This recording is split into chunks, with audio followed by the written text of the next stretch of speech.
every day. I'll be making money till I'm in my grave. Don't care what they say, I'll buy time with my money. Laughing to the bank cause it's funny. The money keep coming, I manifest it. Sing these lyrics and you'll get it. I'm the bank, come invest it. I get tracked and I have it. Money finds me attractive. I'm the type to make commas, turn a profit. I'm the boss, Willy Wonka, but it ain't chocolate. Yeah, I'm just being honest, I work for this shit. I'm usually modest, but this beat lit, so I'm going off thoughtless, talking my shit. Yeah, I'ma be the hottest designer in drip. I'm just coming with the rawness. I gotta admit that I'm usually modest, but I work hard for my shit. I'll do the work, yeah, I'll do it till it hurts. I'll invest in my future, I'll invest in the purse. I wanna be so rich, life changes, and I don't ever think about how much I just pay it. Yeah, it's the dream, the American dream. Live on top, don't stop till you got everything. But there's balance, cause this life is a challenge. You gotta live in the now while building up the challenge. I'm the type to make commas, turn a profit. I'm the boss, Willy Wonka, but it ain't chocolate. Yeah, I'm just being honest, I work for this shit. I'm usually modest, but this beat lit, so I'm going off thoughtless, talking my shit. Yeah, I'ma be the hottest designer in drip. I'm just coming with the rawness. I gotta admit that I'm usually modest, but I work hard for my shit. It's not about the destination, it's about the journey. So keep working till it's hurting, cause that's when you start deserving everything you want, everything you need. Trust the process, yeah, you got this. Keep on working till you bleed. Yeah, I've been there, yeah, I've done that. 10 long years of breaking my back, but now I'm up here, never looking back. I got more dreams that I wanna go attack. Keep on going, keep on moving, never give up. I'll keep going, I can prove just what I'm made of. I got that fire in me, got that desire in me. I'm never tired, I'll be pushing till I'm finally free. Hello and welcome to the Marko Yamashita Show. I am your host, Marko Yamashita. Thank you so much for dropping in. If you are here for the first time, if you're here as a return follower, if you're watching the VOD, thank you so much for dropping in. I'm going to get my obligatory algorithm. If you like what you find on my channel, please like, share, and subscribe. Okay, that's done. I'm not doing that any other place in the stream. So that is that is. So now, the last couple of days, we have had quite a bit of noise going on here with Niji Sanji, and I'd like to take a moment just to back up again, and we'll look a little bit at what is going on.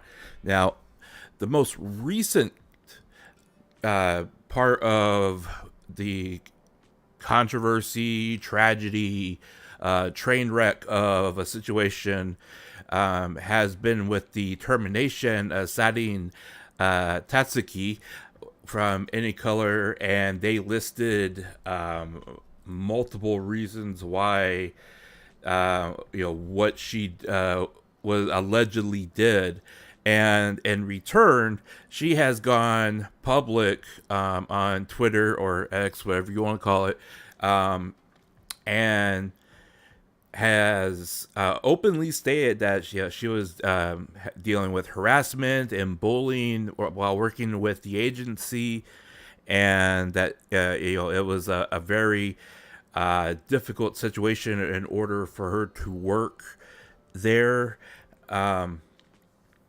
The pay must have been good for her to stay there for as long as she had, but I think there's a lot of people at this, that are working there that probably maybe sort of feel the same way, because the amount of turnover that we have seen from this agency just in the last couple of years has been nothing short of WTF type of stuff. I'm still flabbergasted at this. I mean, look at how much of talent Niji Sanji has bled over the last year, and this isn't a full list. These are just, and I'm gonna get myself out of the way here. This is not a full list. I mean, this is just what I found on the first couple of searches, and then also with press releases that I also retweeted when those things came live. I mean, there has been such a detrimental graduating of talent that were. And let me explain how bad the situation actually is. Okay, last year at the same time, Niji Sanji had just debuted their latest all boy generation. All right. And those guys were smoking hot, and I don't mean that in an attractive way. They were smoking hot out for the first 6 to 8 months of working with the company. Okay, and this is how big the gap had gotten by August.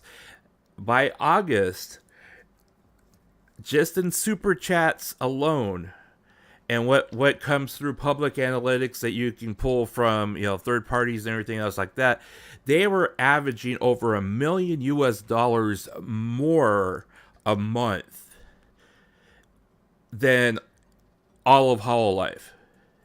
That is something that is you cannot ignore just how big of a gap there was last year.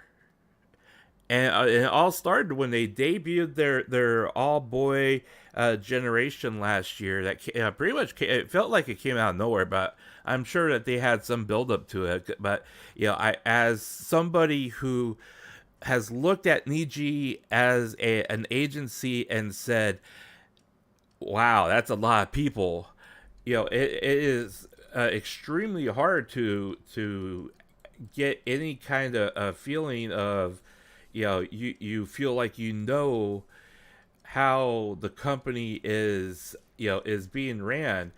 I want to stress this because this is nothing short of just complete an absolute travesty in some ways, because this is the full amount of people that have graduated from Niji over total. These are just the beginning of the last year. And then it goes on to where, I mean, you literally have an entire roll call of this. Now, some of it has to do with that they shut down the Indonesian branch, and that they combined a bunch of other branches, and then also the Korean branch wasn't exactly holding its own like I guess they hoped. So I mean, there were a couple of defunct type of generations there that just aren't with the company now. That felt more like they were perhaps a experiment branch into those regions to see if they could expand to those regions, and they had to corporate speak, they had to reorganize in order to make things profitable. And of course, with reorganization, that also means layoffs and terminations and everything else. But the thing that is pissing off so many people right now are the fact that they have these allegations out there. They have the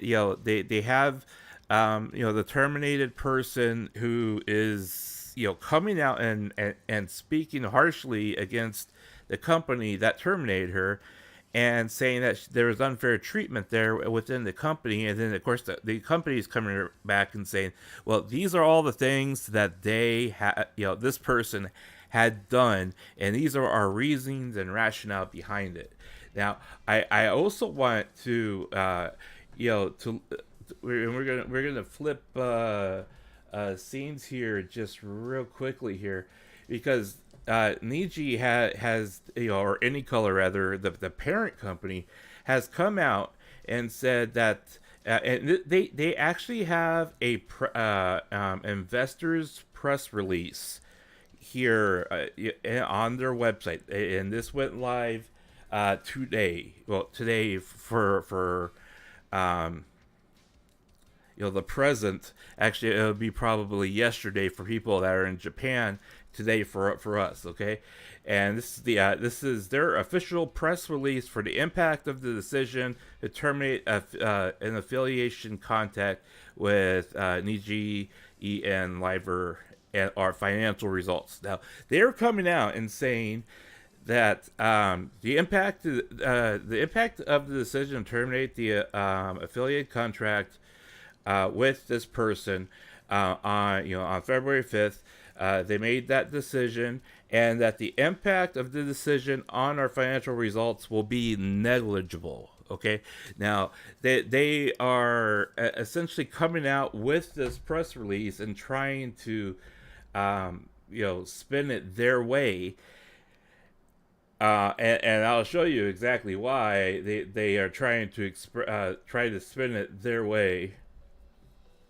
Any Color had at the end of today, because of all the stuff that's happened with this one talent, their stock, overall stock, has lost 6.5% of its value within the last 24 hours. Now, according to some screenshots I've seen, and this is actually a good example here. They had bottomed out at close to over 10% of their overall stock value.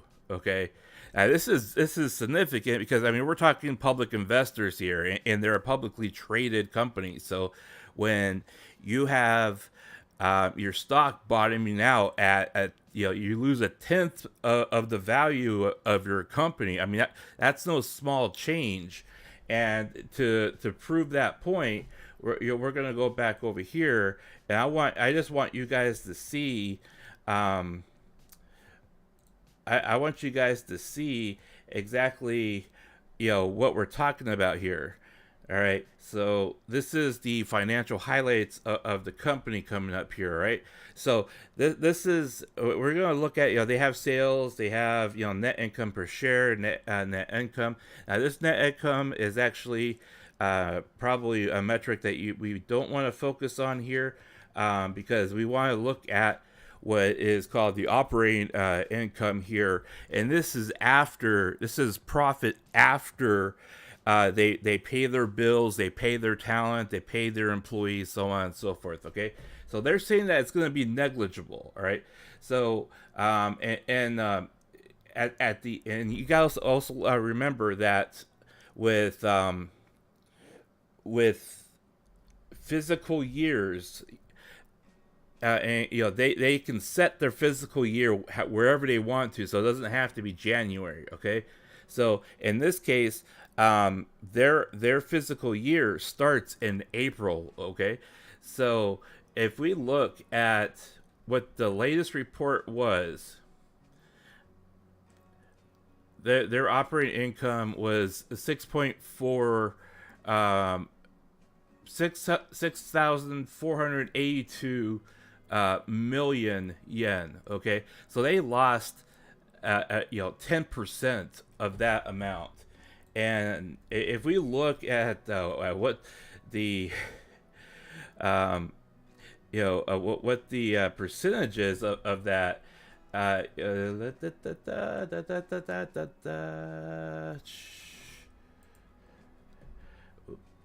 don't want that one. We want this one. All right. If we look at what the exchange rate on that,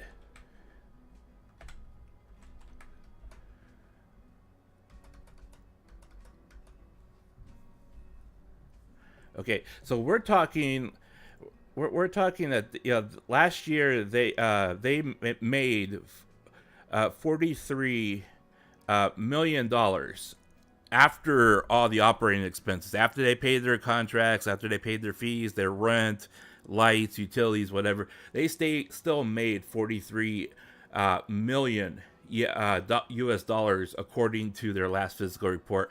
So for their stock to plummet that far, they lost $4 million yesterday into today, and then they were able to recoup some of that, so they're down. They're still down 2 million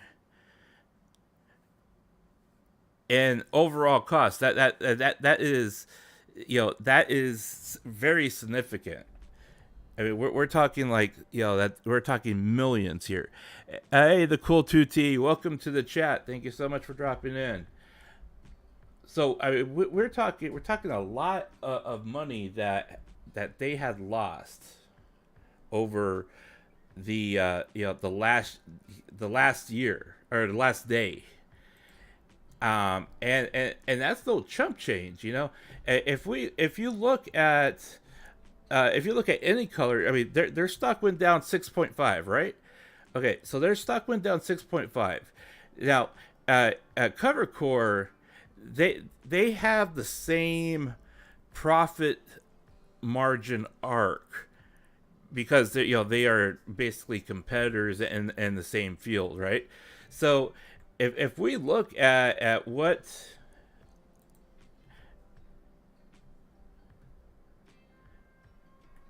come on, if we look at the last year,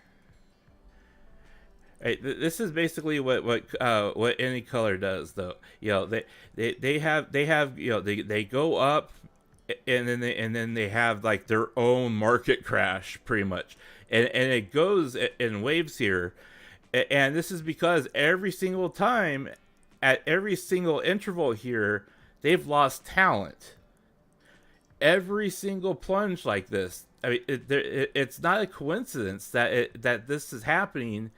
And you see this much of noise, and on their stock price, right? Now look at that. Let's look at any color versus Cover Core. Okay, now like I said, they follow the same profit arc, right? But over the past year, Cover Core has been outgaining them in total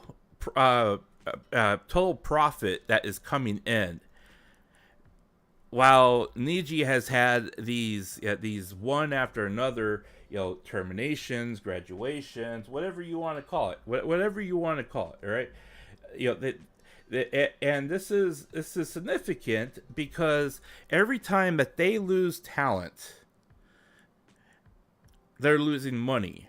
All right. Now, like I said, Cover Core and any color, they both follow the same profit arc because they're competitors within the same field, right? But you would figure that because any color had been in the game a lot longer, that they would be more commanding of this competitiveness between companies, which they aren't. If you look at what's going on here, I mean, look how big the dip is coming in to the new year, right? They came in, and then they started announcing the graduations, or the graduations happen. There was one person that graduated here on the 15th. You had Pamu. She also left. And that happened at the end of the month. So and this is just in the last month. And then you have this situation here. Now, part of what you see is the buyer's remorse, or buyer beware type of attitude, because again, they're the same, in the same field. They basically look for the same types of vendors to do their collaborations with, to in order to market themselves. They focus on the same demographics. So it's more about who can produce the most stable and reliable content on a consistent basis that, other companies can come in and say, hey, let's collaborate with you, and we'll sponsor you for whatever, for X, Y, and Z, and you can put your talents pictures on our product, those types of things. What Any Color and Covercore both do extremely well is that they really get their collaborations and their affiliations, with as many companies as they possibly can in the Japanese market.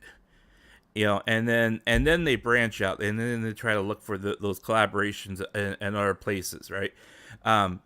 So that is a significant portion of their income. Now, it's not the entirety of it, and we covered this on my channel here when we looked at Covercore's annual physical report that they turned in that had to be to be out there once they put their IPO out there for the public to buy. So we covered that.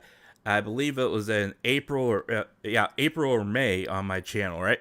And they had, they get about anywhere from 60 to 70% of their revenue from the affiliations, with the collaborations, different business deals out there, and then you get your web income from the streaming. That's a part of it, and then for Any Color, it would also be merchandise, because they've had merchandise out there a lot longer, right?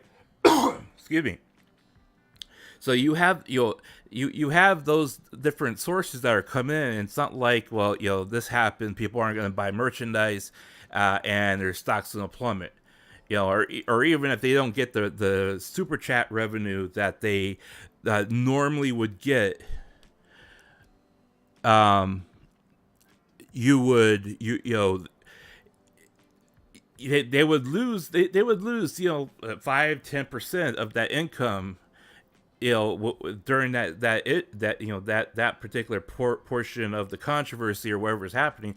But it's not going to be like, you have this controversy, someone makes a big deal about it, and they're shutting their doors. That's not going to happen unless the allegations go through to the point where they say, well, management was also in on these allegations, and they take them to criminal court and civil court and so on and so forth. Then that you would start looking at, maybe Any Color is going to be shutting their doors on V-Livers, but we're not at that point yet. But yeah, to lose that much money because you fired somebody, it's no small thing. When we talked about it on my channel here over the last couple of years now, when they fired Russia was making over $1 million in super chat money alone. That didn't include that didn't include merchandise or memberships or any of the other stuff that they were plastering her picture on, right? Russia was $1 million, and the $1 million maker in super chat money on YouTube. Kaysan's the same thing. Kaysan was making close to $1 million. She wasn't making Russia money, but she was making somewhere between, I believe it was, when I figured it out, I think it was somewhere around like the 500,000 to 700,000 a year on super chat money. I mean, that's income that you can't count on for your next physical year. And if you are like, what Niji is doing is that they have taken the approach of quantity over quality. And I believe that is why. And I'm not saying that the talent that were terminated or fired or walked out, whatever. I'm not saying that they aren't talented. Okay. Well, what I'm saying is that they, with Niji, you have a situation there where, they hire their, they are largely going through the hiring and firing process, and instead of having a concerted effort to make a product that you're going to put out there for the entirety of people to say this represents us, like Hololive and Covercore is doing. Hololive has that tunnel vision where it's like, okay, we're getting ready for the live festival. Okay, we're getting ready for this the summer thing. We're getting ready for people's birthdays. They have these targeted agendas that they constantly focus on for each of their talents and each of the generations, that you don't really hear about that so much when it comes to Niji. It's always the individual person, and occasionally it's like, okay, you got the individual person and maybe like other, one or two other people in their generation, but you never hear, the chatter out there, and you never see the trending of, like when Tempest was big, and they came along. I mean, I constantly see Bao stream, trending on my Twitter feed, and it's just because they decided to air, or they aired their like morning show, or there was it did something really funny on their evening show. I constantly see those things, but the only time I see Niji in my trending is when something like this is going on. It's kind of like karma. By the way, welcome Calvin, welcome to the chat. Appreciate you being here. It is kind of like karma. Now, I am not saying that Niji is completely in the wrong here, because I don't know all the information, and I don't have I don't have the reach into the dark places where whereas with the stuff with Rusia, Miki and Nico, the things with Mel, for example, some of those things I'm able to pull resources to get a little bit more information that I can trust and know that it's true and honest and to the fact. However, with Niji, it's a different story. And it's like I have to base everything purely off what is made by public information from either party. And what we have is two parties that are accusing each other of doing really bad things that were detrimental to each other. And it's up to us to kind of discern, okay, this is justified, this is true, if it actually happened the way that they claim it happened. And they have a case to be made here. However, it's very hard, like unlike the Russia stuff, where Russia suffers from mental illness. That's a fact. Okay, it's a public fact. She has come out and said, I have manic depression, and that doesn't go away. All right, you treat it, and you can, and you go, you have counseling, and you treat it, so you can adjust your life to work around it. But that doesn't just go away with pills or therapy, right? But when you have like a situation like this, you have people that are accusing each other of detrimental acts to the product. You have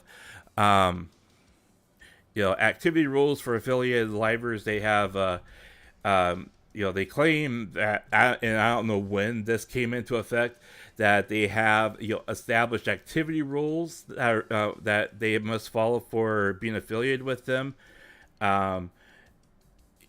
Apparently they're accusing her of repeatedly violating those rules, despite efforts to uphold the rules and to educate her, I guess, on what those rules were and to be in compliance with those rules.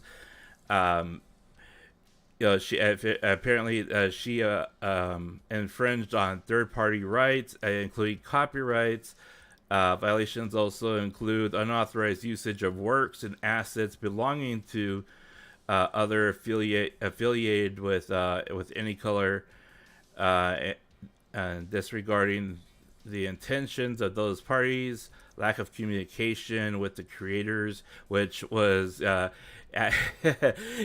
it's pretty funny when Niji gets community noted after making accusations publicly, that in this case, the supposed lack of communications is completely baseless, because the creators or the third parties of those assets have come forward and said, yeah, we have commissioned this. This is within our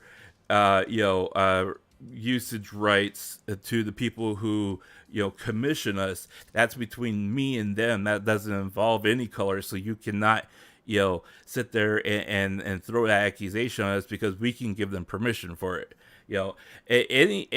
Almost any creation that comes from a like a mama or a papa, or a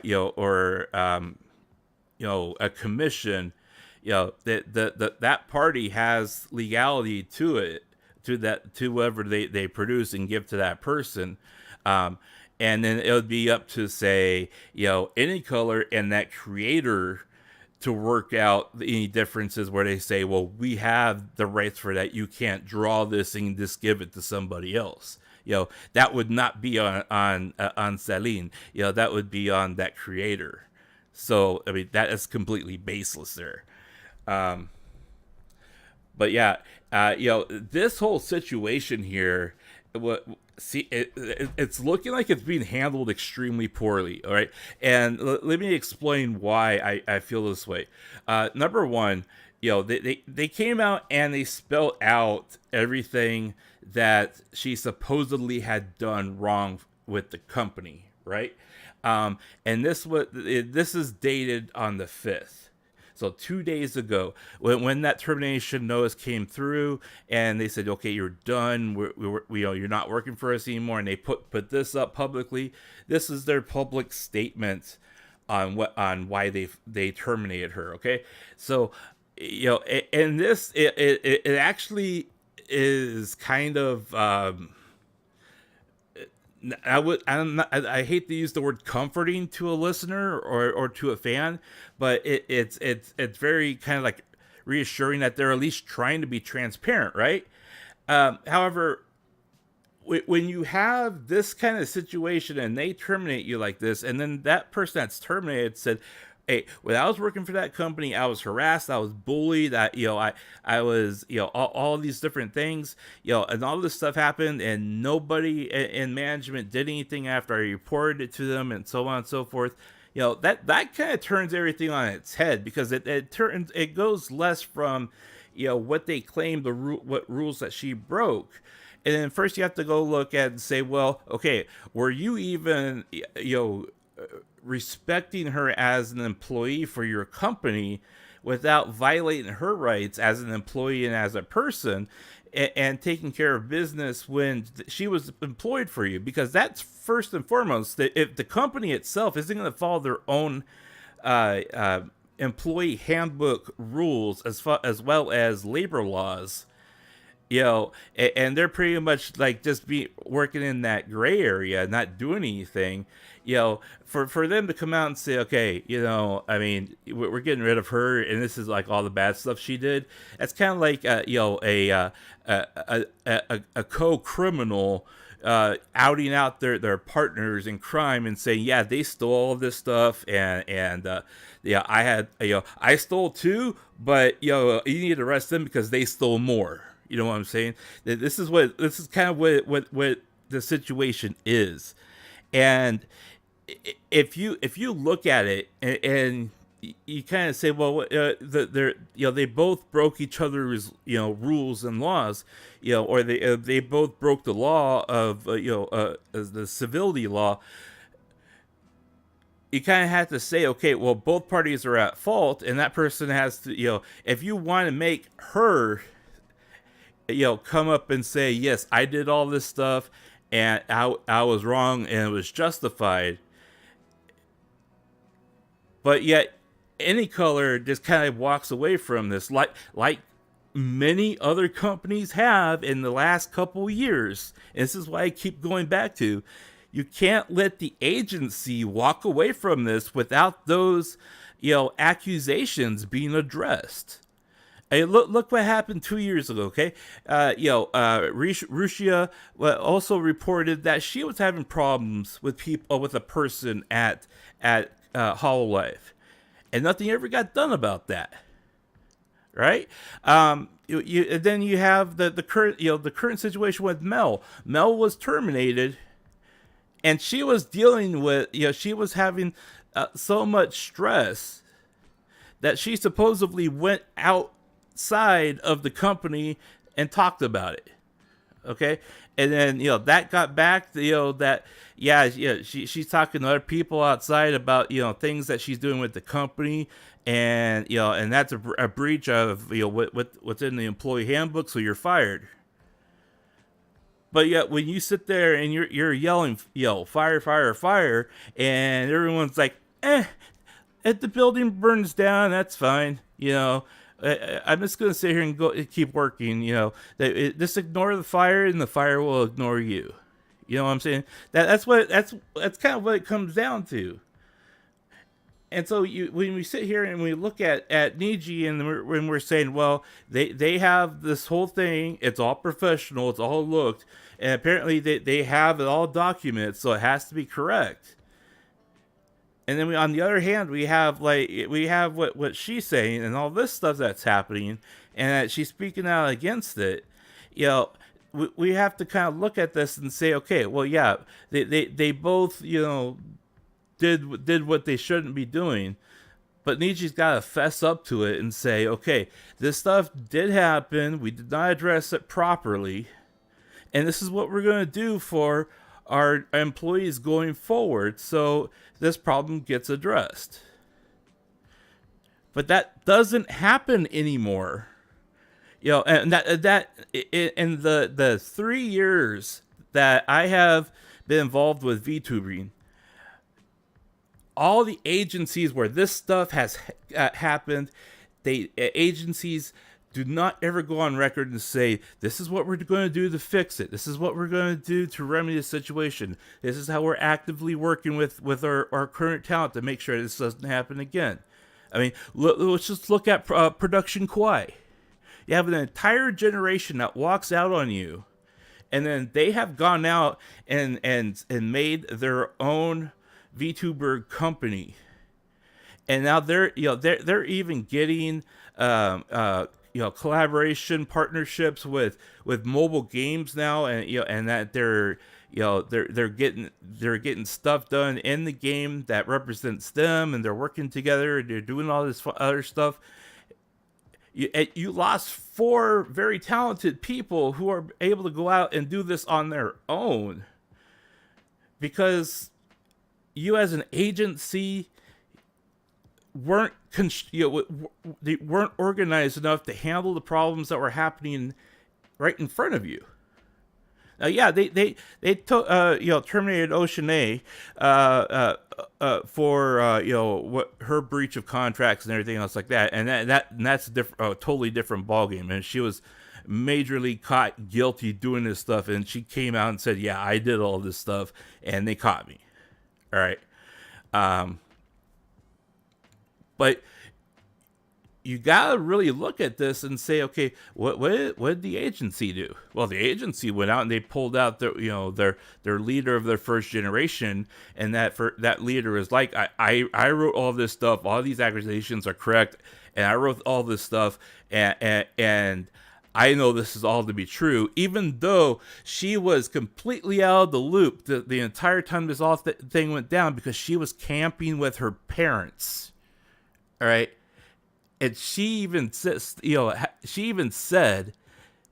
2 days after she got back that she was completely out of the loop, and she's catching up on that, and she'll be talking about that in the stream when she goes back live.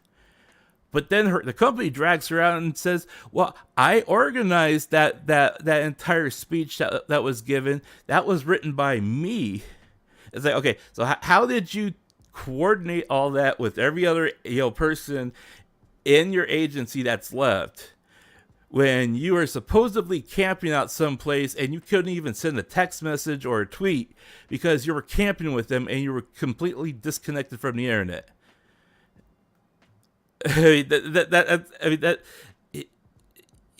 You can't just pull your talent up that's loyal to the brand and say, okay, I need you to go out there and lie for me. You have to have some sort of integrity and honesty to put out there and say, okay, if we're going to put out a product out there for public consumption and expect them to give us money for the product that we're putting out there, we need to make sure that our talent is taken care of. And unfortunately, as big as Niji is, and people look and say, oh, they have all these VTubers, right? They have all these VTubers all over the globe. They have to be successful. Well, it's like, again, they're doing quantity over quality. And that's why you have, 8 to 10 VTubers being terminated in the last year. And then you have a couple that, graduated and walk out. It's like, you can't necessarily call that successful when the talent that you're bringing in, by throwing that big net out there, is pulling up something that is extremely spoiled and rotten and can't go to the market for consumption because it's toxic.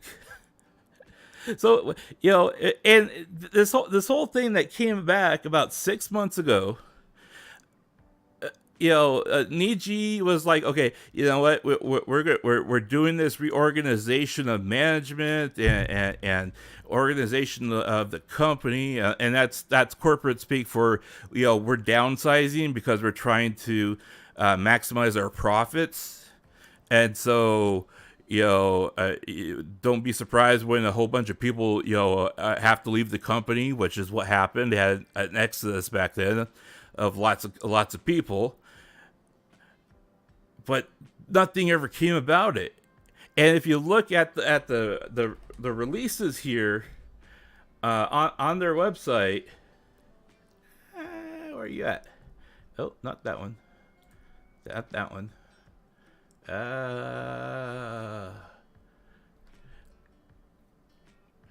This one.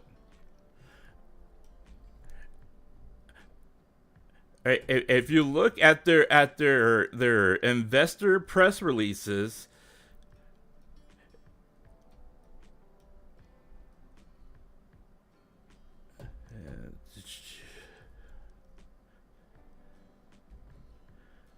oh, not that one. You want right there. I want you to take a look at this because this is very, very, very important, guys. Okay, this is extremely important. All right, the investor news regarding Any Color, the parent company of Niji. And by the way, the parent company has stated, and we'll look at this in a little bit, in their physical report, that a significant amount of their revenue comes from Niji, and then you have a smaller amount that comes through other channels and other means of things that the company does, right? But if you look at the investor news here, the first part of January, there's a notice regarding the progress of Treasury stock repurchase, right?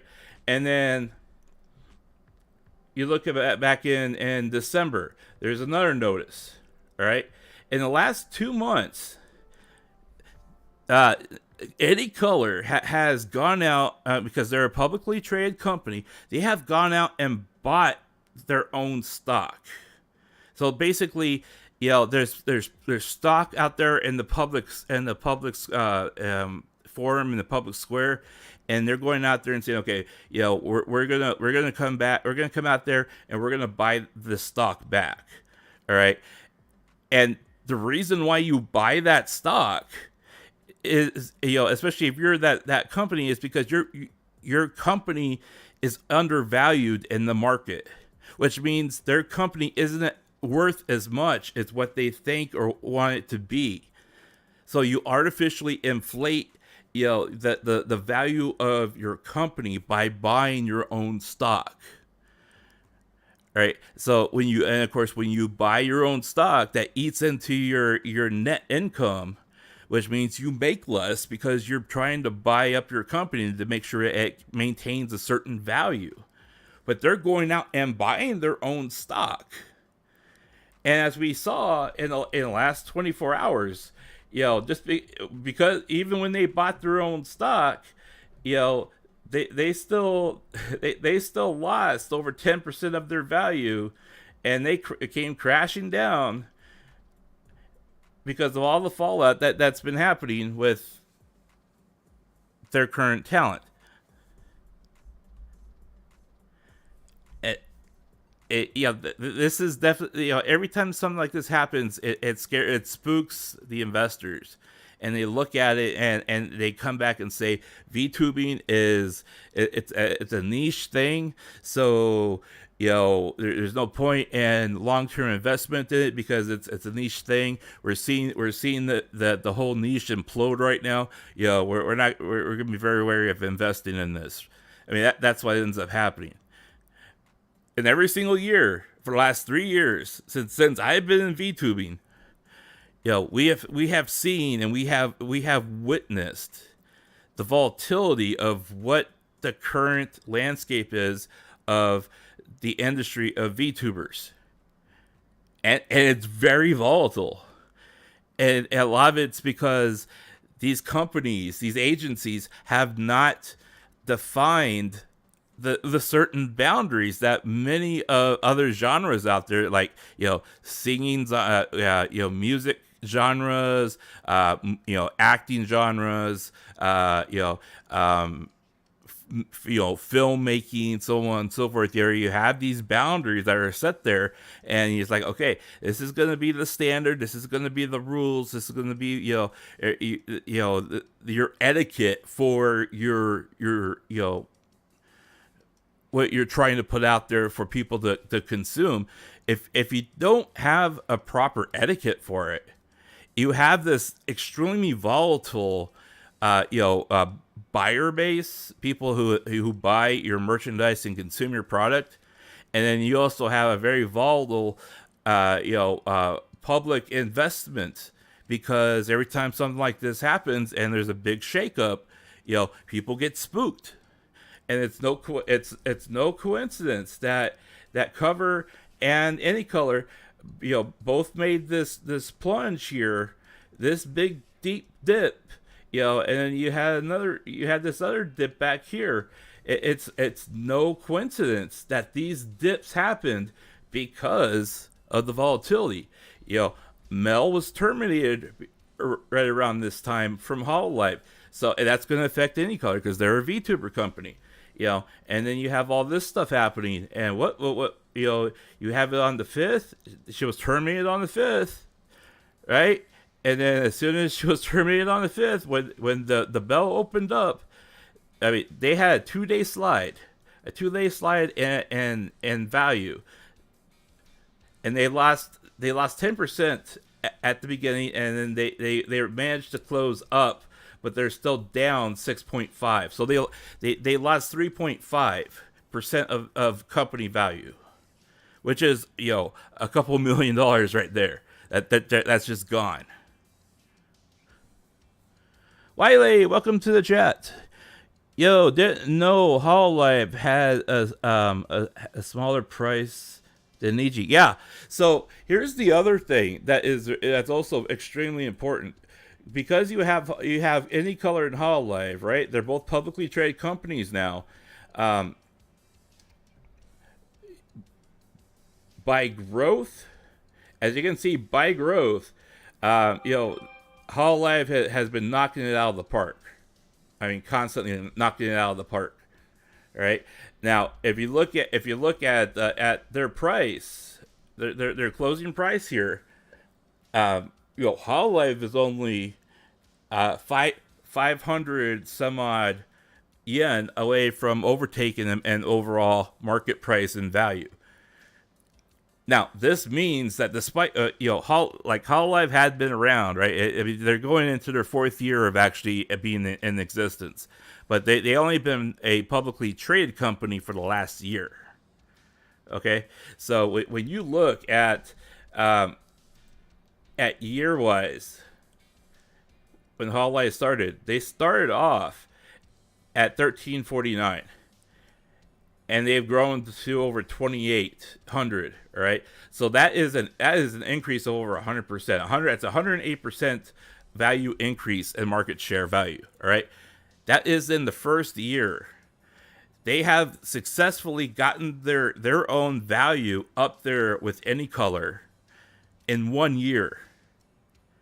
And Any Color, I believe they've been around. Any Color has a 5 year growth period, and they were in existence way before 2012. Let's see if I can close this. Yeah, so I mean, just looking at them right here, they were founded in 2017, right? So they've been around for close to 7 years now. And Hololive and Covercore has been able to catch up to them and they're within like roughly $5 in market share value per share. That's still significant, but I mean they're within a $5 a fiver of overtaking them as the leader of virtual entertainment when it comes to live performers.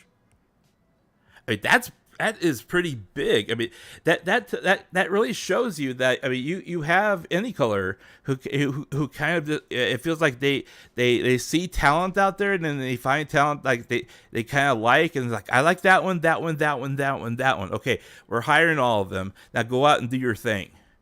That's kind of what it feels like. Whereas cover they bring you in, they're like, okay, we want to hire you, and we want to pair you up with these people, and these are what your avatars look like. Okay, so when we pair you up, you're gonna be tight knit, and you're gonna be like with that group of people in your generation. You're gonna be tight for a year. So you build teamwork, right? And then we'll assign you a senpai to show you the ropes of working for us. But you're going to be tight, especially with your team. And then after that first year, then it's like, okay, now go out there and do your thing with other people. Now, they've kind of shied away from that in the most recent, with Advent, because, for one, they all were able to speak Japanese, which the former consul and then Myth, they were like, yeah, we kind of we more or less understand what's being said, but we have a hard time talking it, So, but these people, with Advent, they were able to hit the ground running, and and work with other people from other with other groups or generations, but still they're a tightly knit group for the first year. And Yago has been very good at doing this. They're like, you gotta be tight. You go out there, you do your thing with your group for the first year. If you show us in the first year that you guys can be all like coexisting and coalescing, and you give us what we want, and we for what we're paying you, okay, then you can go out and start being more independent. But with Any Color, it feels like okay, you guys are all going to be brought together. You guys do something together once a month, but then you go out there and do your own thing. That's kind of what it feels like.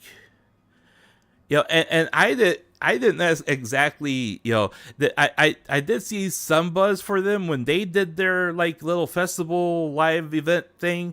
But it was nowhere near as hot as what Hololive was when they did their thing. I think there was like some like waiting queue for some kind of thing. I don't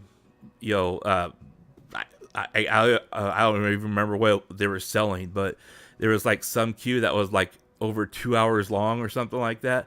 But that was the only thing I saw about it. It was just there was like a 2 hour waiting queue for getting like that whatever plate thing, concoction that is supposed to represent that person. But that's about it. Niji run by billionaires, by the way. Meanwhile, Hololive is run by a middle-aged man who that likes anime girls. Yeah, that's extremely true.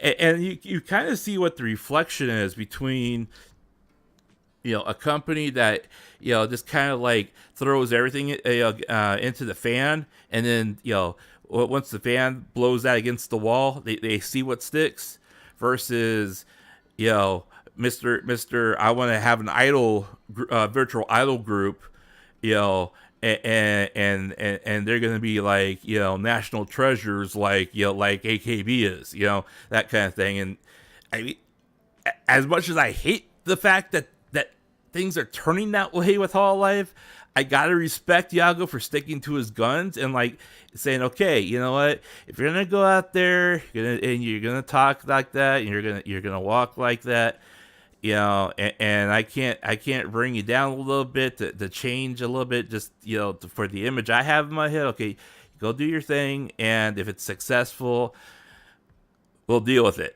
I mean, that's kind of the route that Yago feels like he's taking with all of his VTubers, because I mean, you got you got almost every anime genre type of person in Hololive. You got the mommies, you got the ones that Forever 17. You have your itchy ones. You have your serious ones. You have your you just have a mixed bag of everything. And it does feel like, I mean, at least I'll give Hololive complete 100% credit and props for this. It really does feel like when you don't have this type of controversy and situations popping up that break the illusion, it does feel like you're walking into an anime story that has every type of genre in it, and you're just kind of like, man, okay, what do I want to do today? Let's go see the Scooby Girls, and when they go visit the scary mansion and the ghost chase after them, I mean, that's kind of what it feels like, or you turn like, yeah, man, okay, so I've been watching stuff about Atlantis recently. Okay, so let's see what Ina and Guru are doing. I mean, you have that kind of feeling with everyone, and that's probably like why I like Salmonum, because she always is the poor girl acting rich type of thing, and from the time that she starts her stream to the time that she ends, it's this all the way, and laughing like the spoiled rich girl, I mean that. You're kind of playing into like living an anime life, or trying to portray one in real life, whatever. However, because they do it for the sake of trying to set the stage for you to walk into that kind of world and enjoy it, you got to give them a lot of credit for being able to do that despite everything that is happening out there. Especially with Niji, in the last couple of days, the last 6 months has been extremely hard for them. You have, and again, we'll show this. This is all the people that have been terminated or graduated from Niji. All these people that I'm showing, they're all people have terminated or left. And these are the most recent ones in the last year. This is the entire former roster of people in Niji that have been graduated. Now, Hololive has a significant roster of people that have been graduated as well because of Hololive China and that situation, unfortunately. But that you know, if you take out, Hololive China and the whole situation that they have was going through with China, they by and large don't have that kind of turnover. I mean, it's literally been, I think, like one a year in turnover rate. You had Russia and Kason that one year. That they graduated, and then you had what's her name from the console that graduated, and then you had Mel. And of course, there were some Hollow Stars that also resigned and left as well. So that you do have them, but by and large, you don't have this kind of turnover rate, and a lot of them just Calvin, have a good night sleeping, rest well. Thank you for dropping in. You don't have this kind of turnover.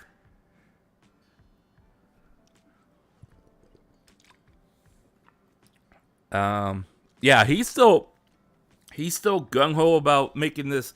Look,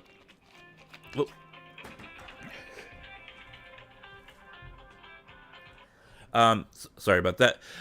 So with Hololive, Iago still has this, this envision, of, making them into, idol stars, right? So he's basically setting the stage. He's, literally, in a manner of speaking, setting the stage. For, saying, okay, I'm gonna slowly mold you into being an idol star. And if you look at things properly, and the proper perspective and narrative, he has been able to take all those people and say, okay, if you're gonna act like this and do this, you're gonna do this only here and only when we allow it. But you still have to go out there and perform properly, right? So they have, and he has been able to give them avenues of okay, if you're gonna act a little naughty, okay, do it like in a YouTube short, or like, do it as a collaboration, and that's only going to be like a segment. So go ahead and do it, but I mean, you're not going to do it for like 4 hours. You know what I'm saying? Now, of course, with the Japanese girls, I mean, some of them still go on these long diatribes of, whatever niche manga they're currently reading or something like that. Which could get a little embarrassing from some of the stuff I've seen. It makes me blush. I certainly would be caught, talking about that stuff on live. I mean, if I had another VTuber with me right now, and I, and they were like, okay, so Marko, what kind of H do you is your thing? What's your genre of H? I'm not gonna sit here and talk about that. It's like, I mean, I guess I'm relatively open as long as it doesn't gross me out. But you're not gonna catch me with any leather and whip. That's definitely not my thing. And I don't like pain, so no. But I mean, that aside, I'm not gonna sit there and talk about it the entire time, right? I mean, and even when. Like earlier this morning, Kasane sent out a tweet, and it was something about like, that for those that have a thigh fetish, this is what Kasane's thighs look like, and all I can do is sit there and go, oh my god. I just like, okay, this was the first thing I saw when I woke up, so I guess thank you. But that's all I'm gonna talk about. I'm not gonna make an entire afternoon talking about her thighs. You know what I'm saying? But some of them, can like go on for hours about like what what they what their genre is. I mean, you had Noelle being accused of being a shota-kun, because she was chasing little boy avatars around in a video game, and it's like, oh my god, okay, please don't, really, please don't, I guess if the other 5,000 people in chat like it, I guess okay, but I would rather you don't, and that's the difference though between like what's happening with Hololive and what's happening with Niji. There are two different distinct things that are happening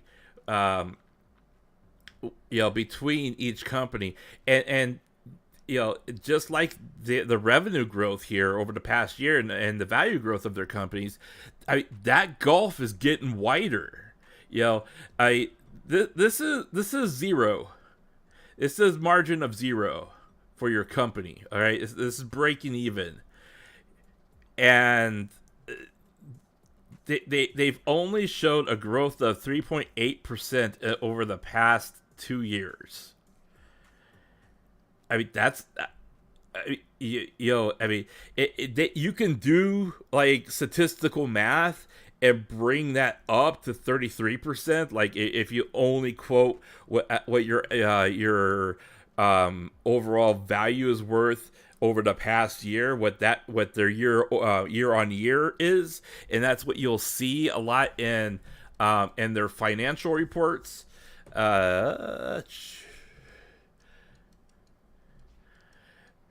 You'll see okay, that this is actually, so this is the actual release saying that they spent wow, so they spent 1,134,331,000 yen to repurchase 349,000 shares for their company, right? So this is how much they spent when converted to US dollar. Well, converted to US dollars, they spent 7,600,000. Ooh, that's the mark of the beast.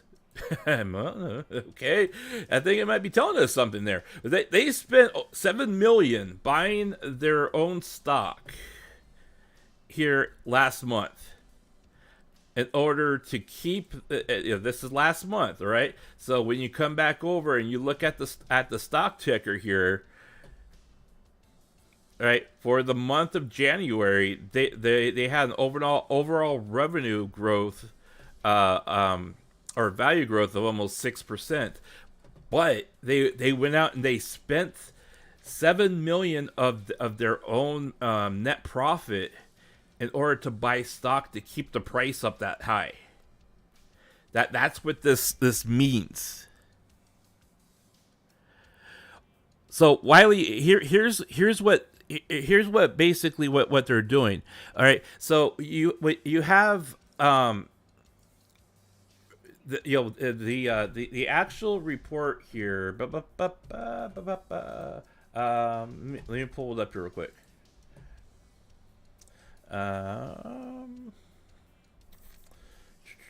Financials.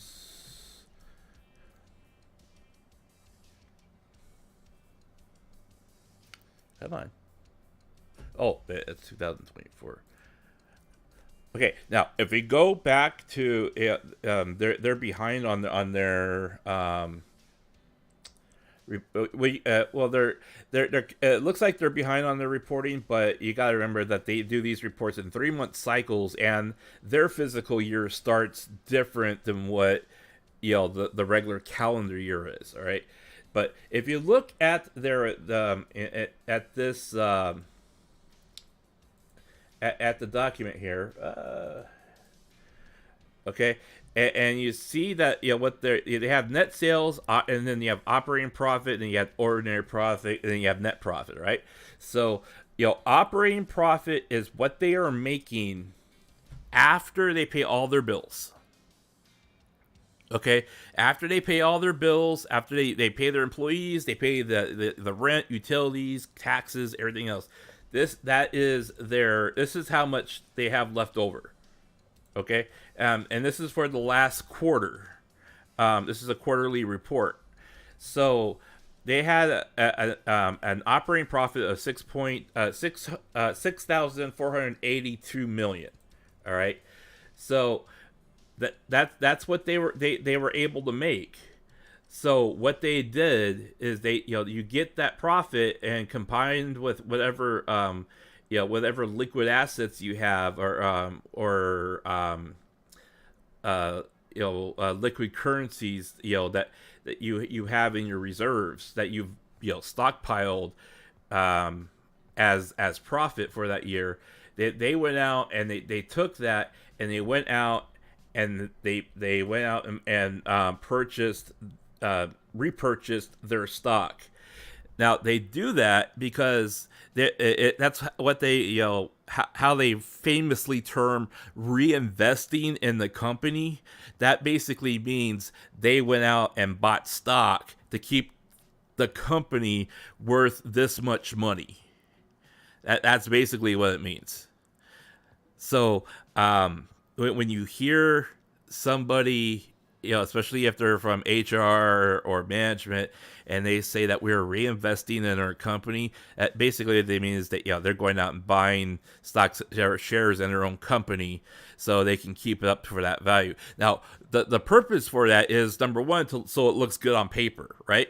Because if your stock is decreased in value, you spook investors. Investors pull out. They don't want to see that. They want to see that their stock's worth something, right? So if you're able to take part of your profit and reinvest in the company to keep it at a certain price range, you keep those investors for the following year or years to come. You're able to showcase that for new investors, and they're like, oh wow, your company's been worth this much for 5 years. Oh, I'm in. That's basically what they're looking for. So that's why they do this. Now, when you have a certain amount of shares out there, and that they're all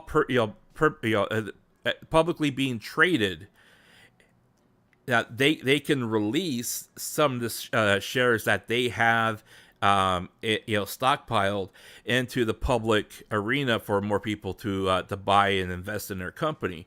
And that's when they release those shares and announce an IPO that we're releasing this amount of shares into the public arena for you to buy.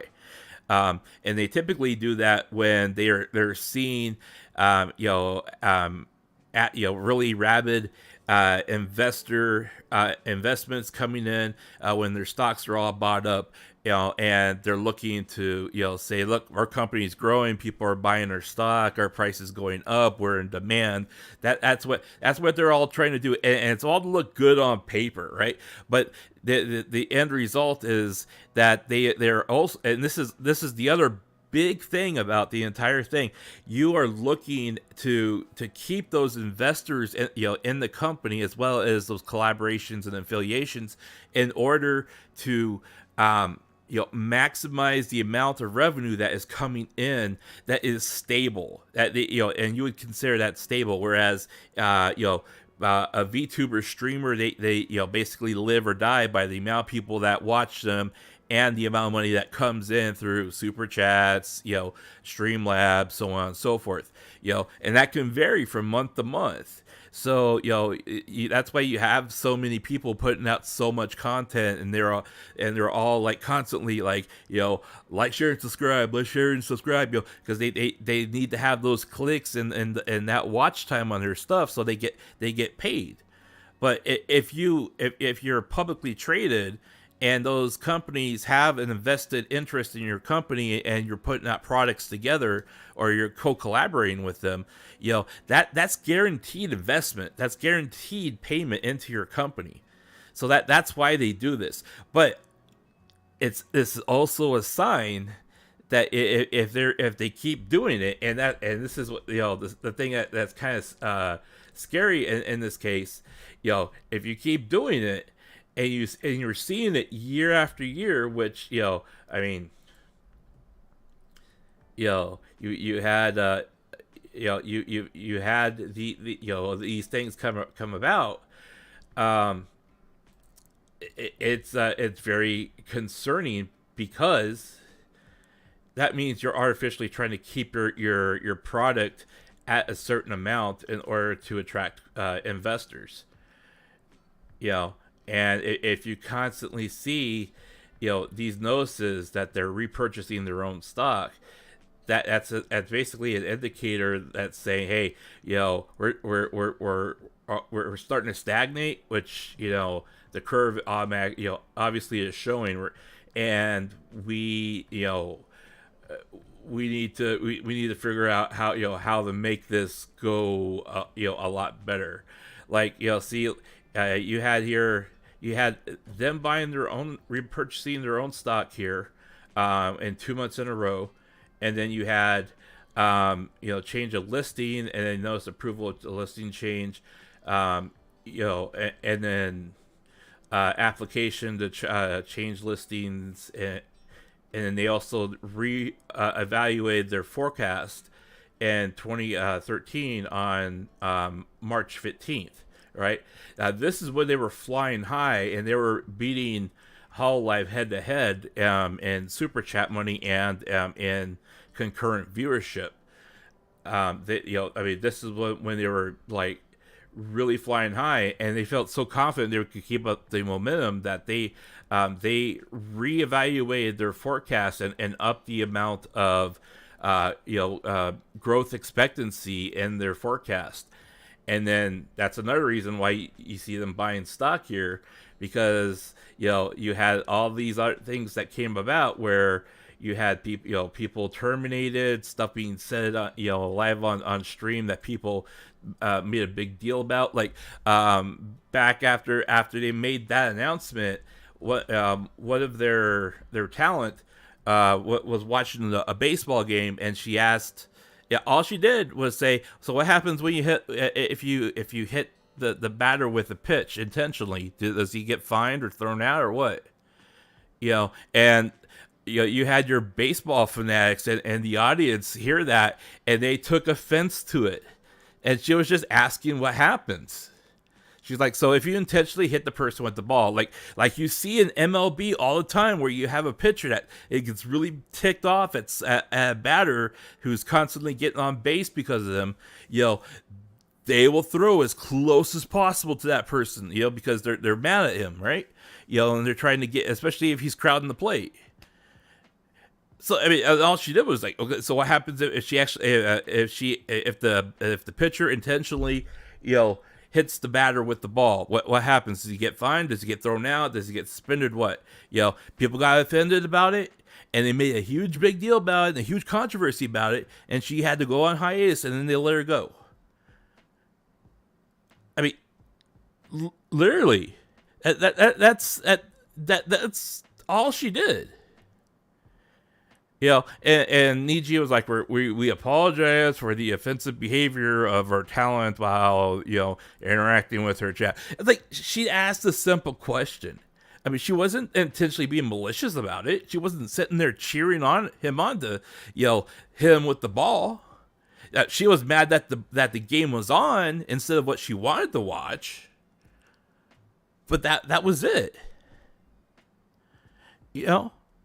I mean, when you have a company that makes these especially with, like, look at how Niji has handled some of these terminations versus wrong one. Pop me back out. Now, I'm not saying all of them, right? But there are some of them. And this main group here, that they essentially walked and got terminated because of an incident like that. Now Palmu, I don't believe Palmu actually gave actual like indications and reasons of why she left. I mean, I haven't looked into it too much, but I haven't heard anything as people coming around saying, "Oh, she's been saying this now that she's not part of the company." Now, if she has been saying that, I would like to know because, I mean, her to me, her notice of graduating was very unexpected, and it was very emotional too with everybody that was subscribed to her. Right now, you do have two of the other dudes here that graduated under extenuating circumstances that like were very kind of like what the hell type thing. But if you're just asking a question and your chat takes it and runs with it, I mean, look at what happened here. And here's a great example. They did to her what 4chan and Twitter did to me when I made that post to Roboco. They took it, they twisted it, and they ran with it. And they made it something more than it actually was. I mean, I literally disappeared for about a month because I was just like, I can't deal with this. I got to reset myself. I can't deal with this. And for me, since I don't rely on streaming, I could walk away and do that and then come back later. But these people can't, and like, I get asked a lot, if you ever do monetize, get monetized, are you going to monetize yourself and are you going to, try to make this, a source of income? I'm like, I'm not consistent enough to actually say, yeah, that's what I'm going to do, even though I kind of want to, be more consistent with what I do. But I end up, it's kind of like when I talk to my old man, it's like, I'll pick up a phone and I'll call you and I'll talk to you all you want when I have something to say. But until I have something to say that I want you to hear, I'm not just going to pick up the phone and sit there and say, hey, what you doing? And then like try to make up small talk so we're talking to each other, how's the weather down there? Is it drying up your skin? Yeah, you're pretty old now. Are you seen the doctor? I mean, I think about my old man and like, want to make sure that he's okay, right? But I don't have as many things I want to talk to him about as people think that I should, and it's like, I don't. Because I'm a pretty straightforward dude. I sit here and, I'm a, I hate to call myself a minimalist, but, I mean, I do just enough to where it's like, okay, this is my living environment. This is what I want my living environment. Okay, I don't need any more. That way I can take that money and buy other things I want. I mean, that's kind of, I'm not gonna buy an entire living room set and never use it because I don't like sitting out in the living room. I mean, that's kind of like, okay, I'm going to spend, $4,000 so my cats can sit there and sleep on the sofas in the living room. I mean, that's kind of, people are like, why don't you have sofas in here? Why don't you have a love seat? All you have is chairs. I'm like, because, I don't spend a lot of time out there. I hate to admit it, but I don't spend a lot of time out there. So I'm not gonna drop money for that. I mean, and that's kind of like, honestly, that's kind of what what the difference between covercore and Niji kind of feels like, right? Because covercore, I believe, and this is my personal opinion, right? I do believe that covercore is starting to saturate their own market. All right, if they haven't already, if they're, the hell, why am I blushing? Oh, now I'm sick. Okay, there we go. Okay, so hey, right.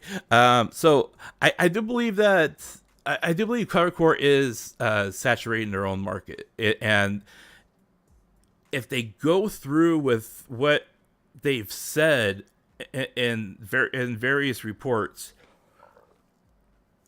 I would be very hesitant for them to say, unless they branch out into a new region or a new zone, that they hire more than what they're going to hire for the rest of this year. Now, according to live reports, according to financial reports from CoverCore did say that they were going to hire 2 more generations in this coming physical year, but they didn't specify if that was like this year in 2024 or the physical year that ends March 31st. Because if that only goes up to March 31st, then they've hired their 2 and they're not going to hire any more, unless they announce it in their in their annual report going forward. Because Reglass and an Advent were the 2 ones that they added, and they said they were going to add an English and a Japanese based those 2 groups within the next year.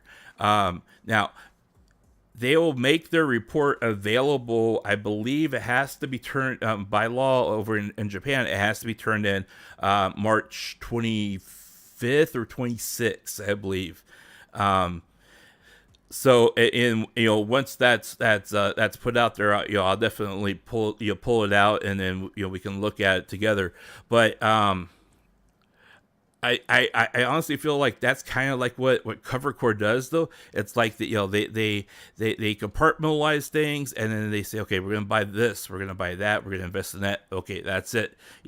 Whereas Niji, they're kind of like, okay, let's just like throw money out there, and then people like will take it, and then we'll see who actually works the hardest for it, and then the rest of them can leave. That's kind of what it feels like, with any color. And I think somebody in chat alluded to it first, before.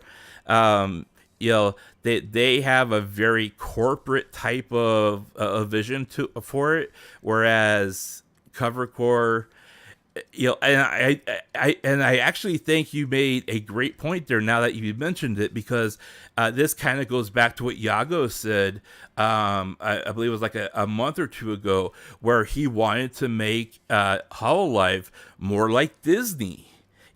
And what does Disney do best with their movies? They do the animated movies, that have become modern classics. They have grown substantially and absorbed smaller businesses, which I guess maybe Yago is going to want to do in the near future. I don't know. But if he does do that, I'm going to laugh about it really hard, because it's like, okay, you want to be like Disney? Okay, so that means you're going to become a global behemoth, and you're going to absorb all these smaller companies into your one, quagmire of an empire.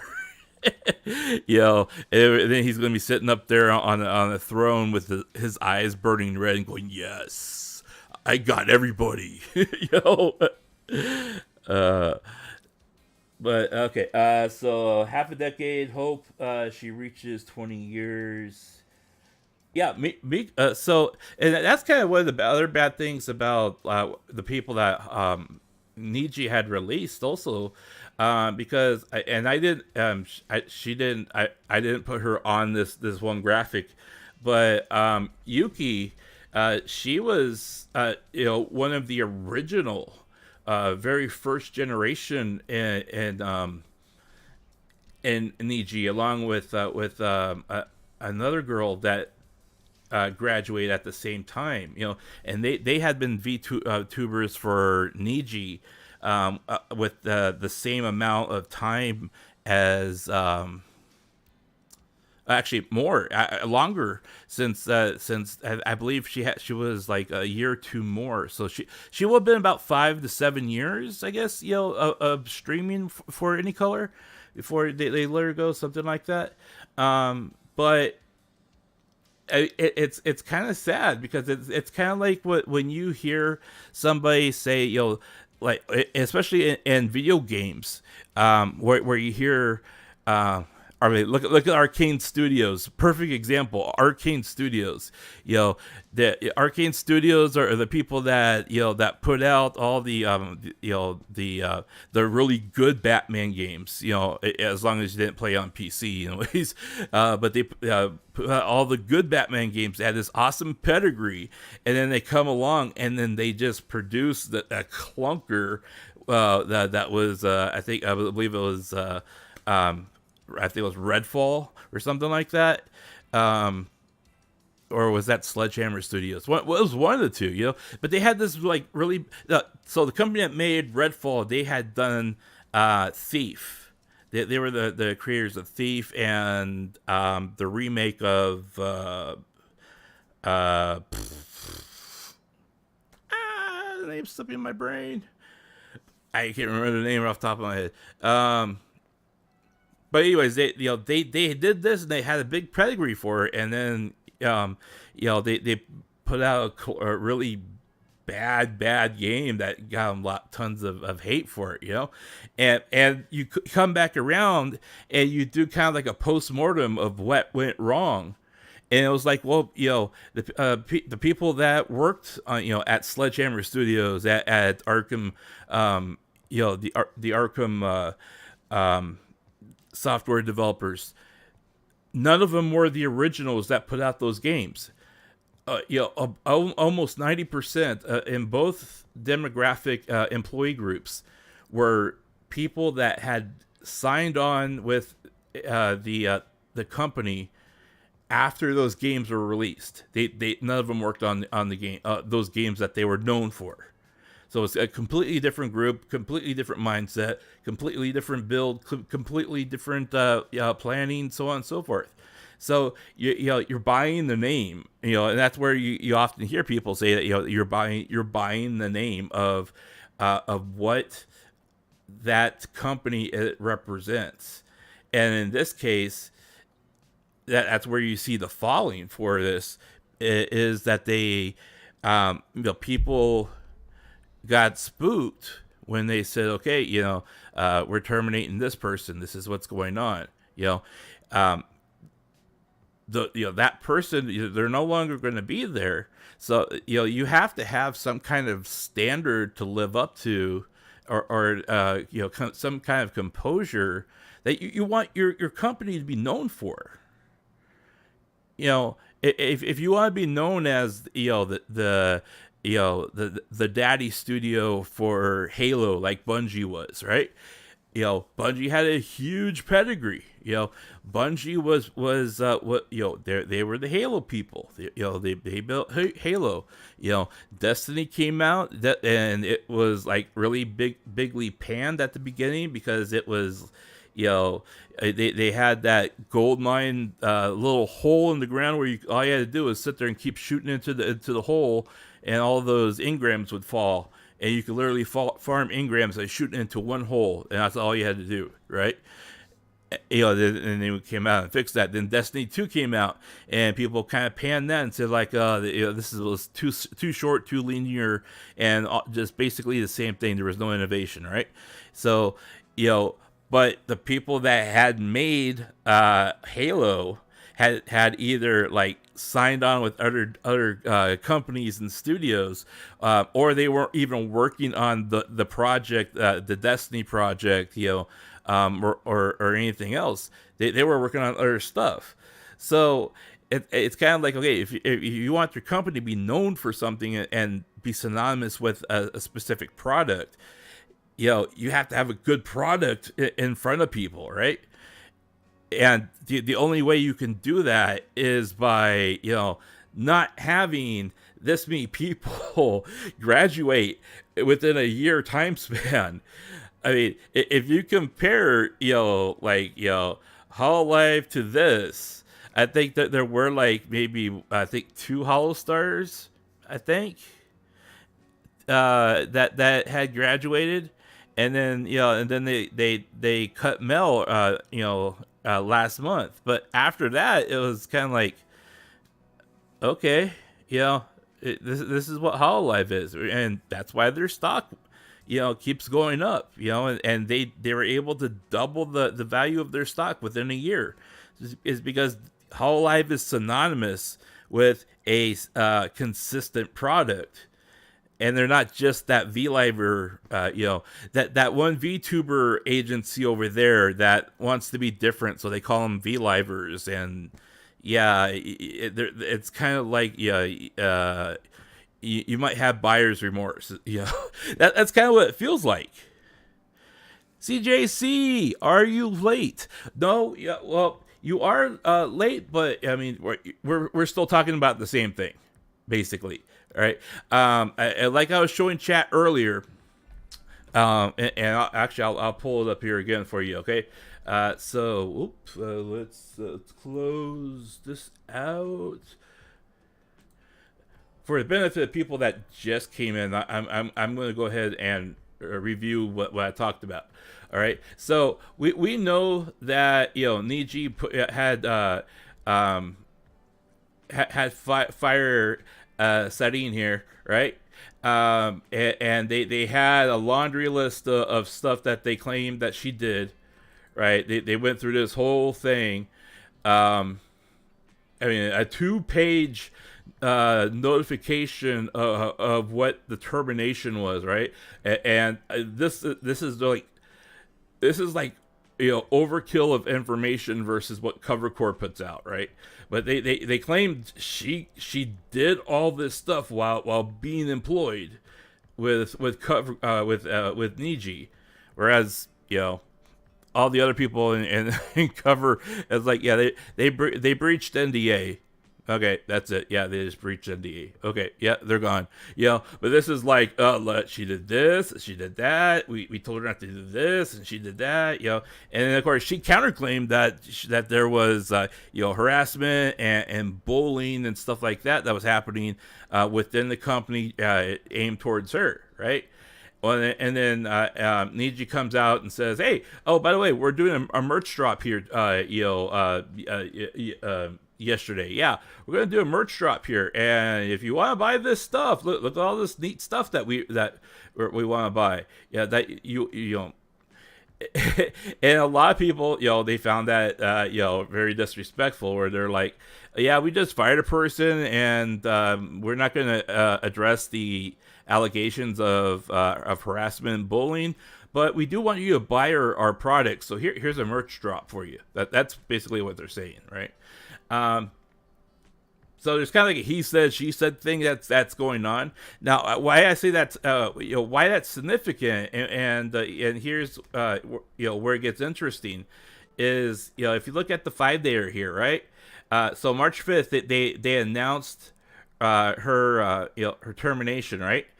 And so when you get into March 5th, and this is just a 5-day count. Well, if you go to a bigger picture of the last month, here's March 5th, right?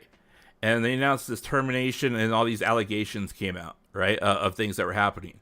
Well, the Tokyo stock market got spooked really, really bad about this, and Niji lost 10% of their company value with this drop. They lost 10%. Okay. So, and we talked about it earlier, and they they were like a $40 million US dollar company. So you lose 40 million, right? You lose 10%. That's $4 million that they lost in value because of this one termination. All right. So they come out and they they come out with this statement. Come on.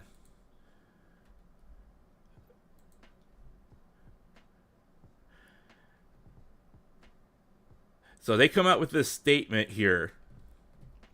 And this statement directly addresses what I'm just talking about right here. And they're basically saying in a nutshell that the impact to fire this person from our agency is not going to have any the financial results of the impact and the decision are going to be negligible. So basically, what they're trying to do is they're trying to reinsure their investors. Hey, this it's going to simmer down. Everything's going to be cool. Everything's going to keep going the way it's supposed to go. You don't need to get spooked. You don't need to take your money out.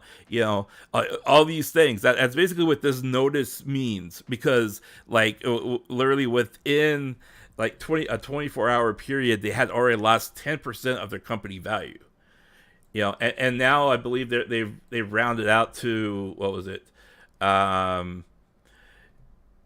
They're still hovering at 6.3% of value loss for their company. So I mean, it's still pretty significant. And when you look at the wider scope of everything, we have a comparison here of Any Color versus Covercore, right?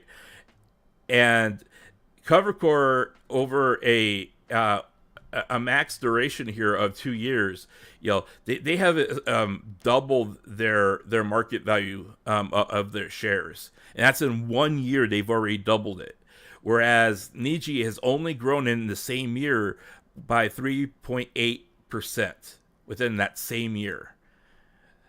So basically, I was kind of predicting this. I don't know if they're going to be able to push it all the way there, but I had predicted by the fifth festival. Is it fifth? Well, that when they do their fan festival here this year in March, I'm predicting that by then they're going to be close, or they're going to surpass Any Color.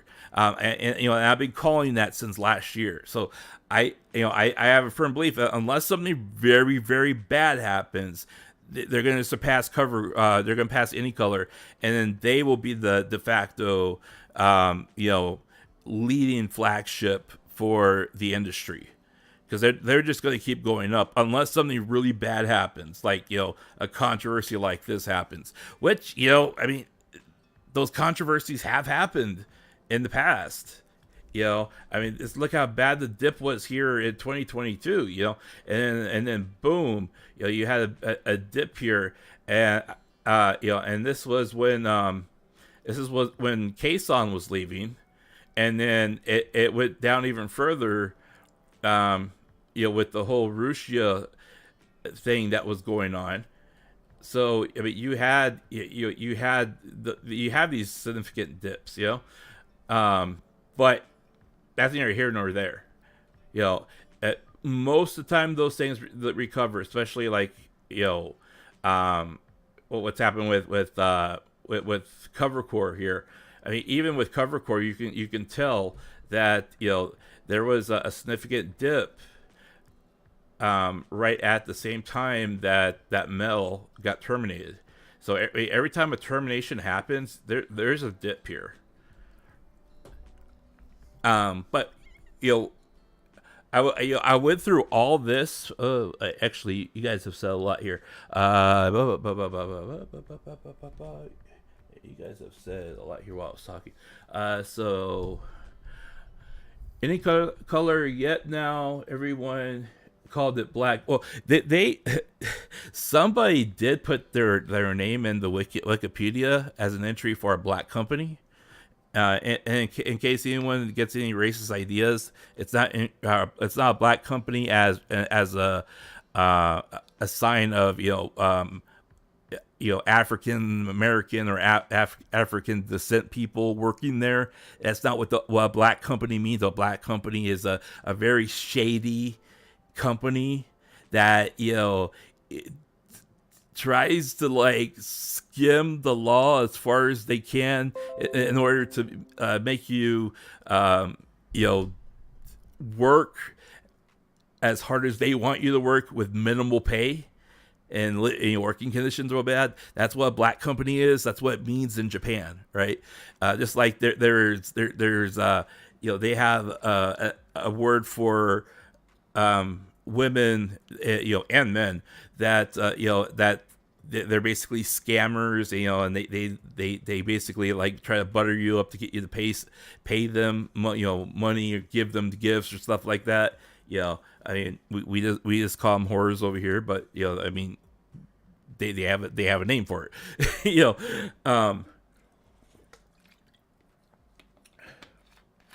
About, let's see here.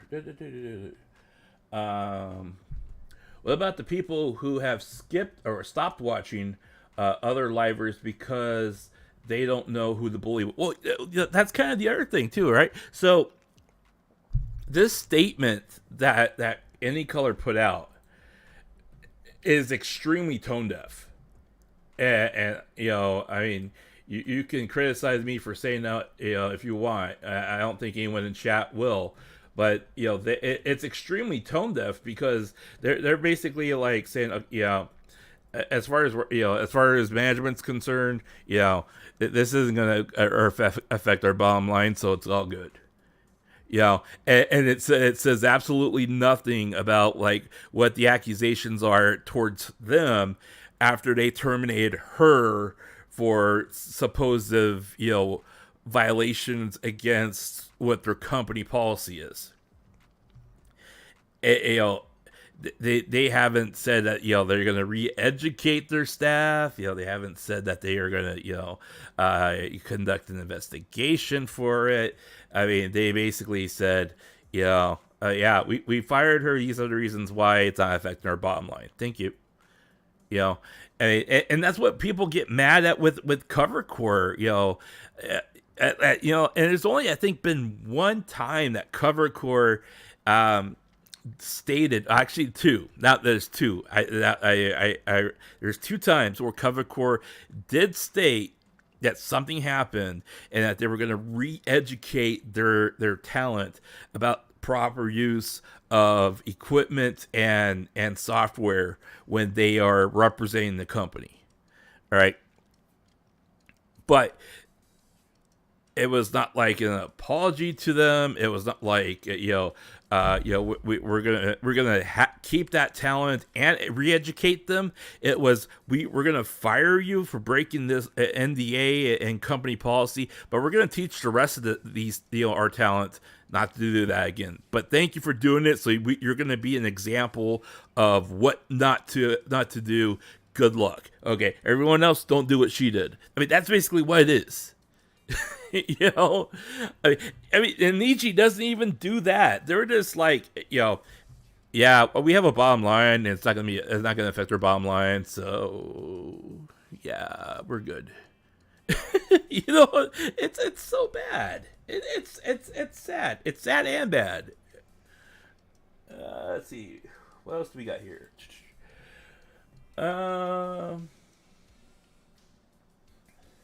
It kind of reminds me if the Jake Paul vid is trying to cheer up a friend whose dog died. Yeah, exactly.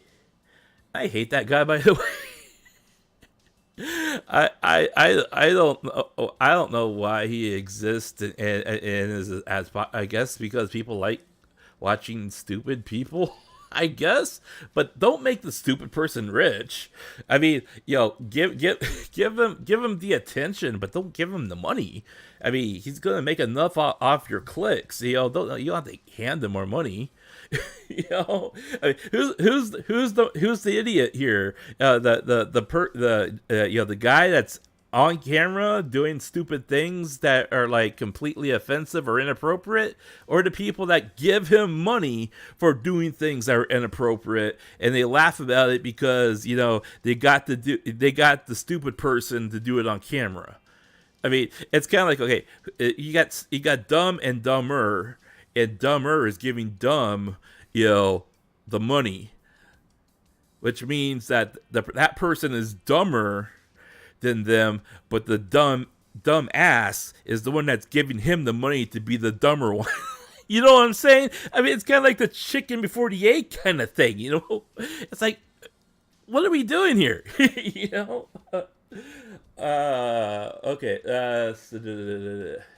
No, that's not how it goes when one of your top talents goes with addition all graduation since last year. Investors know something is up. Yeah. I mean, and this is what I mean.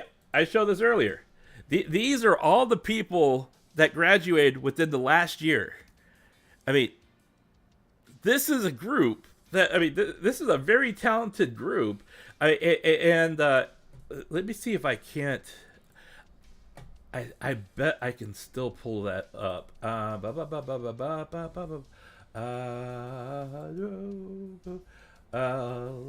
see. I believe I still have access to that.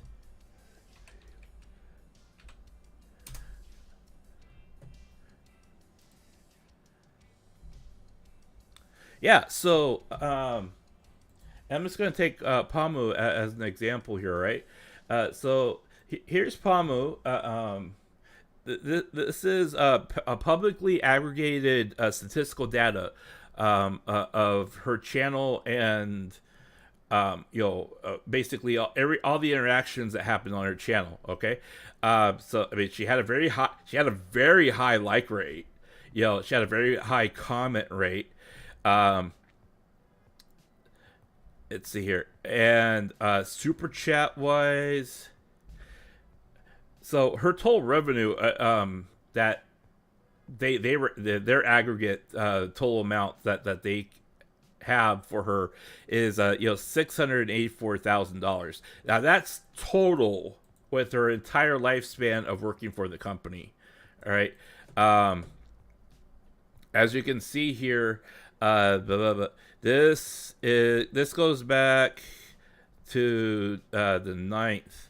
All right, so we got January 9th through February 7th here. Okay, so her total amount in the last month, including graduation money, which I mean, she did get $51,000 for her graduation. She was able to pocket $91,000 in the in the last 2 months. Now, of course, that is because she told people she was graduating. People were wishing, well wishing her, and so on and so forth, right? Now, but that is not to say that if we look back here, I mean, if we scroll back here, I mean, we can actively see. I mean, she makes a good amount of money just by daily streaming and free talk. All she had to do was like log in and kind of do what I'm doing now, but doing free talk with her chat, and there are enough people that were coming through and dropping money for her to I mean, this is like, okay, she's only pulling 2.9k, 4.8k for 4,000 views per video, but I mean, she was still making this 200, 400, 280, 213, 430 dollars a day just streaming. I mean, she made money almost every time she streamed. I mean, and I use her as an example because she's one that just said, "Okay, I'm leaving the company." As far as we know, we don't know why. I've never seen anything of. I did follow her old accounts just to see if she said anything on them. I need to go back and see whether or not she's said anything. I haven't seen it come up on my feed, so I don't know, but. I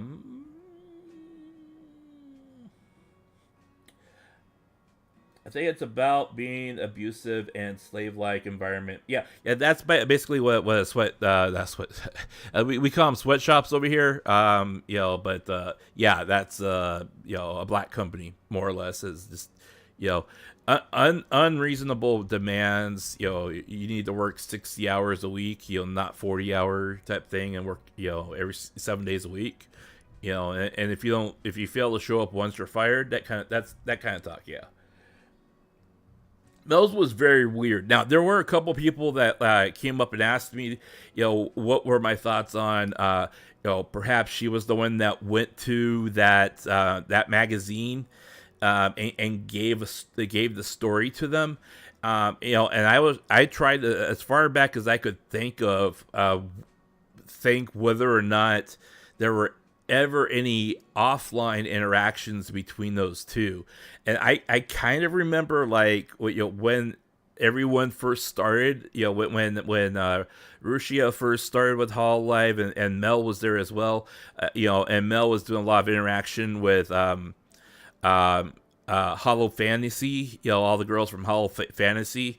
There was some interaction between those two back then, but I could never remember one time that they got together and off the record said that they were hanging out together, and Mel was kind of loose with her talking about who she was hanging out with outside when she was using her Rika account, because she was posting on her Rika account, her helping out Choco Sensei when Choco Sensei was doing her non-Hololive stuff, and she was helping her prepare her for a show, and she was working on that show together with Choco Sensei, Fubuki was there, Choco Sensei was there, Keisan was there, and there was like one other person. There were like 5 people from Hololive, 4 or 5 people from Hololive that all helped Choco Sensei out with that show that she did. And then like I don't know if someone told her that she was saying too much, but after that show she stopped posting about who she was helping out and stuff like that. I guess people put 2 and 2 together. I'm not sure, but yeah, Mel's was kind of weird. I haven't seen anything from Rika, but I don't expect anything to happen, her to say anything probably until after Valentine's Day. I don't think she's going to be doing any streaming on Valentine's Day. I would kind of hope that she would, because that would give her a lot of positive reinforcement that she probably needs right now.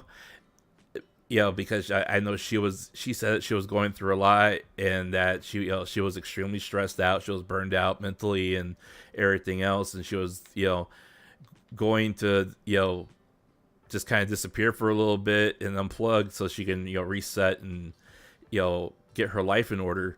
And I don't think I honestly think that now that she's like non-Hololive, that she'll be able to do more of what she wants to do rather than what is being mandated by Hololive for her to do. And this is, I mean, I know this is off topic of Niji, but this kind of is relevant towards everyone who leaves Niji as well, or gets fired from him. You have this sort of like draconian mandate that's placed upon you because of cover core or any color, right? That you have expectations from this higher power, so you have to try to do what you want to do within the boundaries of what that higher power allows you to do. And when Mel was when Mel first started, and if you have access to my my Discord channel, you guys know what I'm talking about. I mean, Mel was still doing a lot of very hot under the collar type of stuff with her Rika account, and it's very good. I mean, it's one of the main reasons why I was like, hey, this is hot, and I'm just gonna hang out here for a little bit and watch it. I mean, that's kind of like because people always, you have these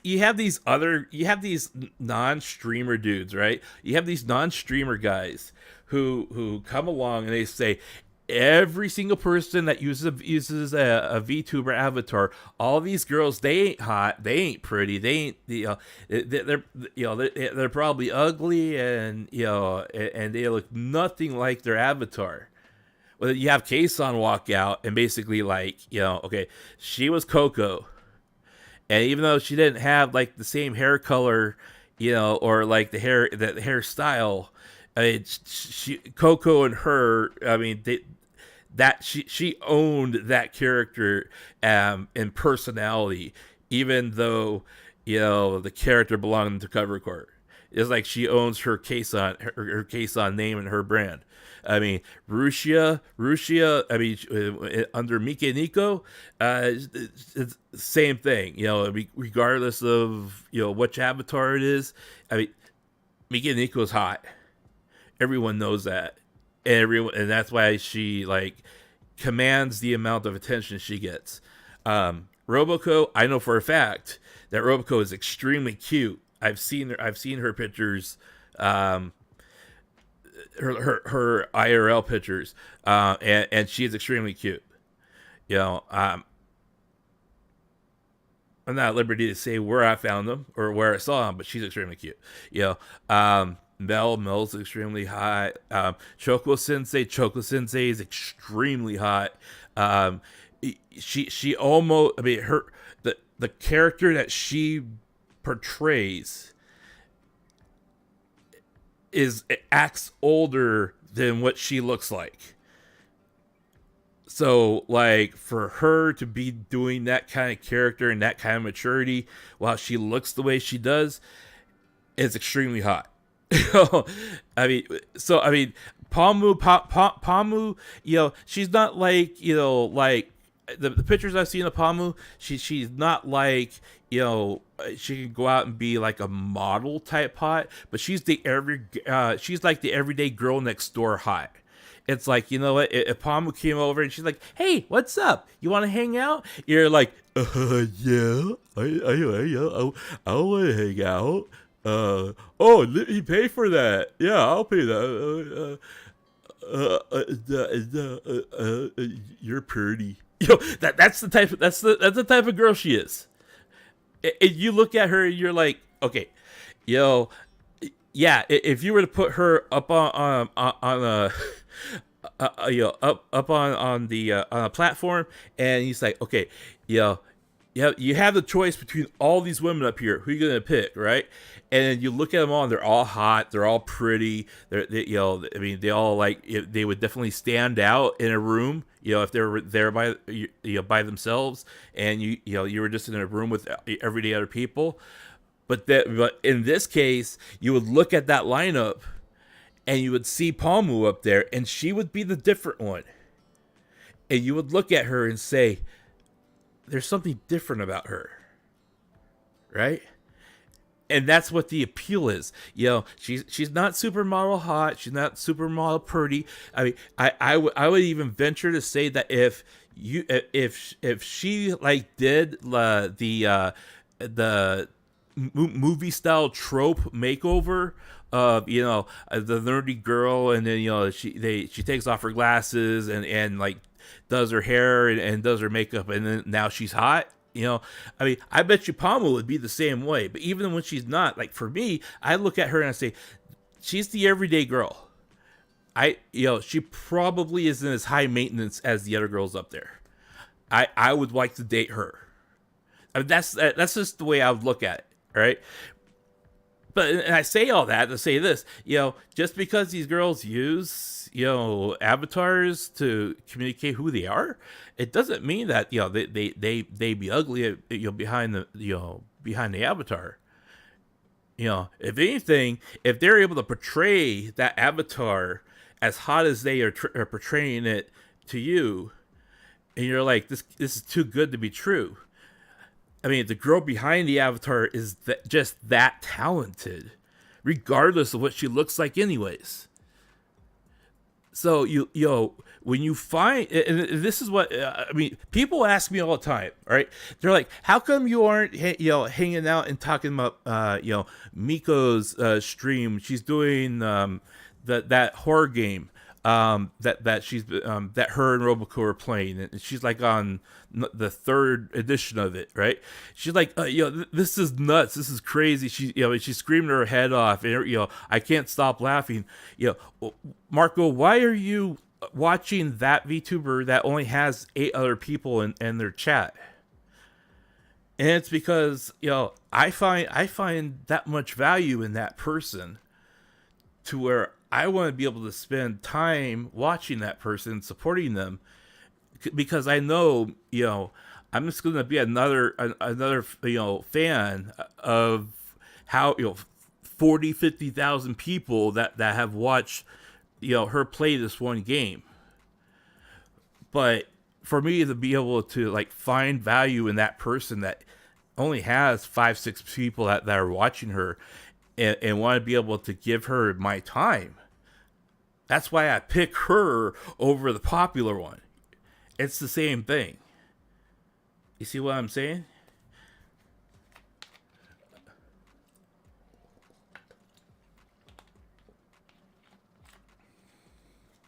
Well, okay. I kind of did a bit of a deep dive on Mel. All right, and I'm gonna talk about Mel specifically because I did a deep dive on her, and I let me get myself back on the screen. There we go. So I did a deep dive on Mel, and so I do this. I do this period, especially if it's somebody who like has been either recently terminated or found themselves in trouble, because I want to see who that person is and what they're about, and maybe why they got into trouble, right? So I did a deep dive on Mel, and from what I found of Mel, Mel was very, very much into voice acting. I mean, she was extremely into voice acting, to the point where she wasn't just doing the cutesy girl thing that like she did with Hololive, or the cute say-so girl that's trapped in the sexy body type person that was in Hololive. She was able to portray so many different personalities, and she had a lot of them recorded on other platforms that I was able to track down and listen to, and she was able to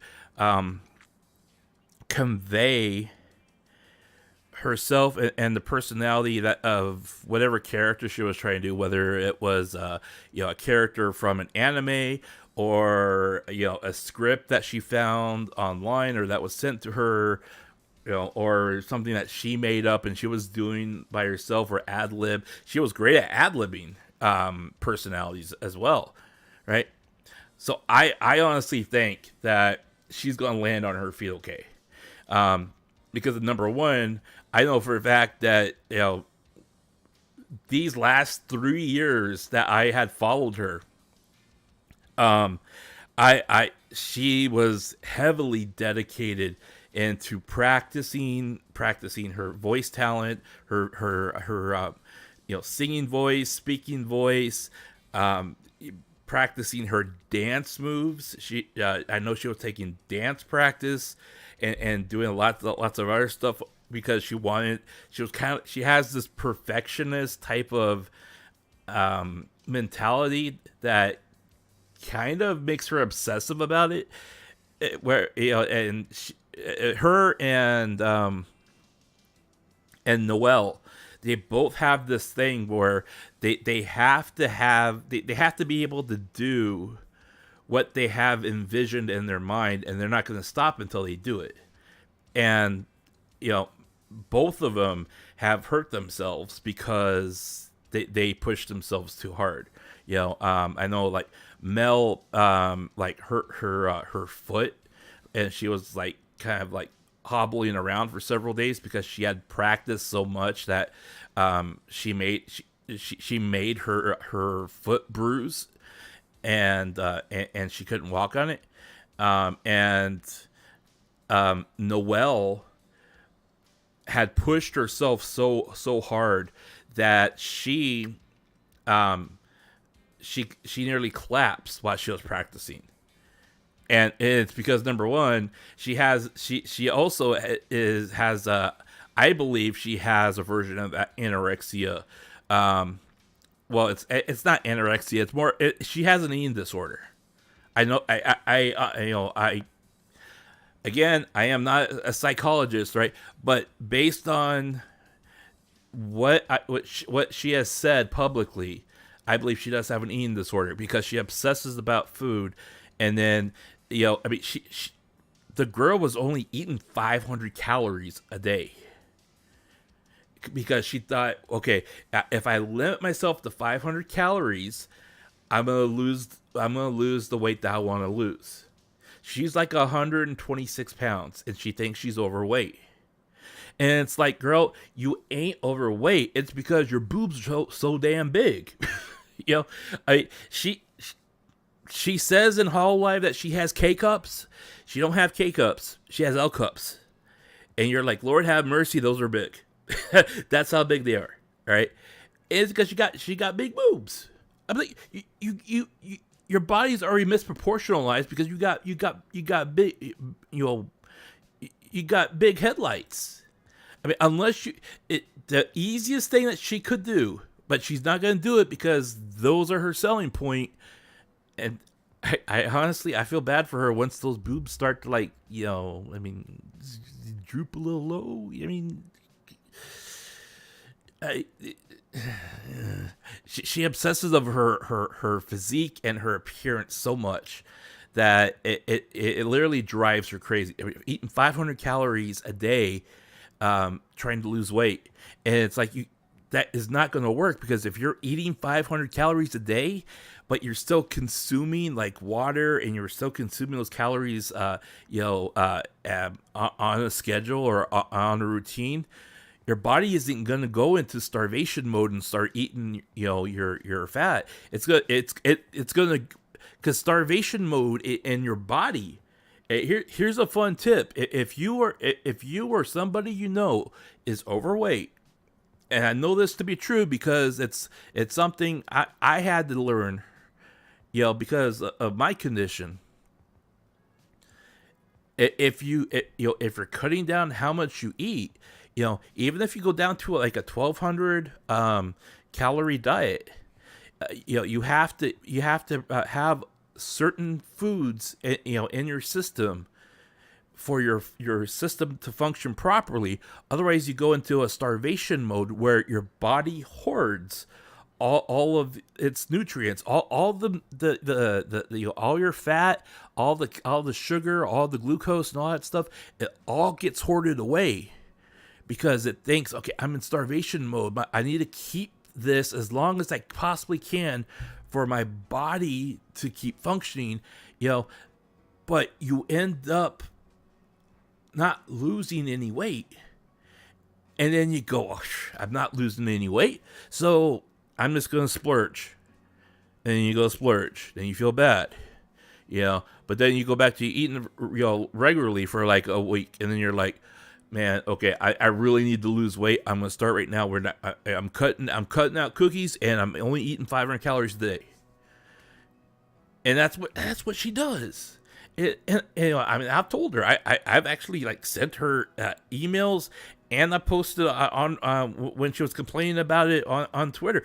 I was like, girl, you got to eat properly, but you gotta cut back on what you're eating. If you're eating, if you're eating a lot of carbs, if you're eating a lot of rice, what she always eats a lot of rice. It's like, you got to cut back on the rice. You got to cut back on the amount of calories that you're intaking, because like a girl her size, lose, you should in theory lose a lot of weight when you're her size, and that's how much she weighs.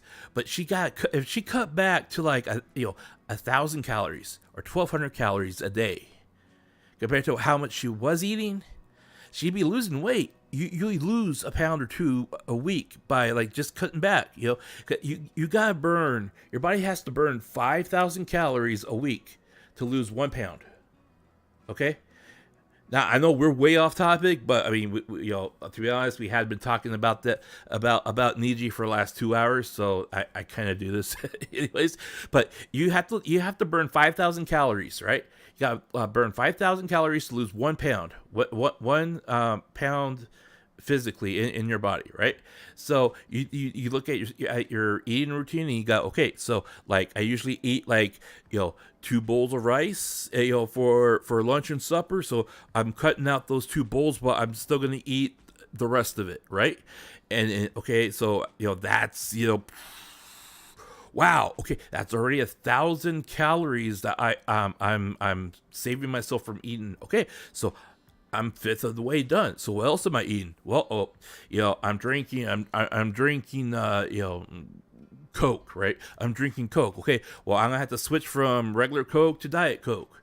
You sort of switch to Diet Coke, so you're okay. Well, there we go. We're saving ourselves another 400 calories right there per day. So, 4,000 calories per day plus the 1,000 I'm saving, off of not eating that rice. Boom, you're over 5,000 calories right there just by cutting out 2 things and then eating, regularly. You cut out those 2 things, and then all of a sudden your body's like, oh, okay, we're working fine. She's working hard. Okay, we got to work a little bit harder. So we're going to start burning that calories, right? And then that's how you lose weight. And then you'll lose as much weight as your body can tolerate up to a certain point, and then you'll plateau. And then you gotta look at yourself and say, okay, do I need to cut down on a little bit more weight? And then you kind of go from there. But that's all just by diet planning. That's all you gotta do is diet plan. Then you don't necessarily have to script out. Okay, I'm gonna eat this, today, and then this tomorrow, and Wednesday's taco. Oh no, Taco Tuesday. It's you can't miss Taco Tuesday, right? So you gotta eat Taco Tuesday, and Wednesday is Tex-Mex, so that's enchilada. You don't have to plan it out like that, But you gotta be smart and say, okay, this is what I'm gonna cut out, And a lot of people are like, dude, that's smart. That is so smart. And I hope that she read it. I really do, because I've sent her emails about this as well. And I've of course it's in English, but I sent her links of these things, and that can be easily translated with Google Translate and make sense. It's like, I can show you the evidence, the scientific evidence. So please stop starving yourself, because there are so many times where she's almost passed out because she hasn't been eating, right? But I mean, honestly, this is kind of what I'm talking about, where you have so much that you can talk about with these girls that have been fired or terminated from their company, or they're working alternate personalities. And you have a lot of things you can talk about with their alternate personalities as well, So I mean, they don't have to be part of that brand in order for you to have a lot to talk about with these people, especially if they're doing other things offline that may actually be kind of interesting. I mean, so Mel and Noel have both done. And this is really cool. Okay, this is really cool. In the years that I have followed them offline, off Hololive, both of them have done season, kind of runway show modeling of clothes they bought, and Mel went out and she bought 4 different types of dresses and stuff like that, and and they were she bought them specifically because they had a winter theme on them, and they were a little thicker and stuff like that, and she showcased them for the camera and let us see them and everything like that, and she asked them how they looked and stuff like that, and whether or not they would they'd be okay, we'd be okay if she wore that for a regular stream, because she likes to dress up to make the people that are watching her not necessarily excited, but she tries to kind of fill a role when she streams off Hololive. So she would like kind of forward thinking with her outfits and stuff like that. But they aren't all just costumes. Some of them are just regular clothes that they wear. And it's not like they have to look like sexy. I want to take you into bed type thing, right? It's just like clothes that you would find attractive on her, or attractive, just in general. Noelle would do the same thing. She actually did that recently for Winter as well. And in her case, she was like showing us different pairs of pants that she bought and sweaters. I mean, she spent like 2 hours just like going through clothes of all these clothes that she bought. And some of them she ended up using for streams as well, but that's besides the point. But a lot of them were just like, I mean, she was just showing us what they bought. And that's why I think especially with a lot of people from like Niji, they're already kind of like on an island to themselves in many cases, especially the people that I've watched, where they felt very segregated from their quote unquote generation. So if they are don't ever join another talent agency and they just go in the business for themselves, I think a lot of them will do just fine, and they just kind of pick up where they were. And especially like if they have a steady fan base that did not feel victimized by the talent themselves when Niji decided to terminate them, that install base is already going to be there when they come back to whatever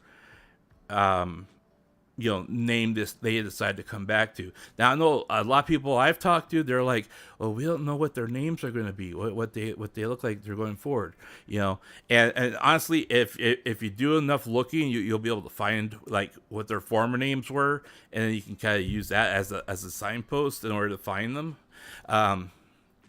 I've actually emailed a couple of them and said, hey, I was part of I don't know if you noticed me in your chat or not, but I've been following you for like, a year or two. And I even show, do a screen cap of like my membership to their Hololive account or their Niji account and say, look, this is how long I've been a member of your channel.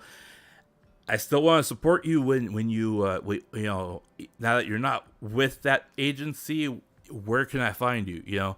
Sometimes they won't reply to you, but they'll, if like what their Twitter handle is or Instagram handle is, even if you go look for their old one, a lot of times they'll like reactivate that old account just so they can pop up and start like saying something and all of a sudden get that notification out that, hey, I'm still alive and kicking and this is where I'm going to be before they move on, So if you do enough looking and you want to keep supporting that person, that that's the way to do it. Anyways, I digress. I went completely off topic there. It's a very extreme diet, and it doesn't work. It's scientifically proven that it doesn't work. You end up hurting yourself more in the long run. Dieting like that than losing actual weight, because what ends up happening is your body, when your body goes into starvation mode, it hoards all that glucose and that fat, because number one, it's insulating, and number two, it's because it's the basically like the fuel source of your body. So what it ends up doing is it ends up taking proteins from other places, namely your muscles, and your muscles begin to severely atrophy because of it. And it also starts degrading the strength of your ligaments, and then you can damage your extremities because of that extreme dieting. So that's why like they say, you got to find out, like, for your body weight and your metabolism, how much how many calories does it take to maintain that weight that you're currently at, and then you subtract 5,000 calories from that per week, not per day, but per week, and then just by subtracting that 5,000 calories, your body should start burning off that weight, systematically throughout the entire week. So every week, you would lose, like a pound.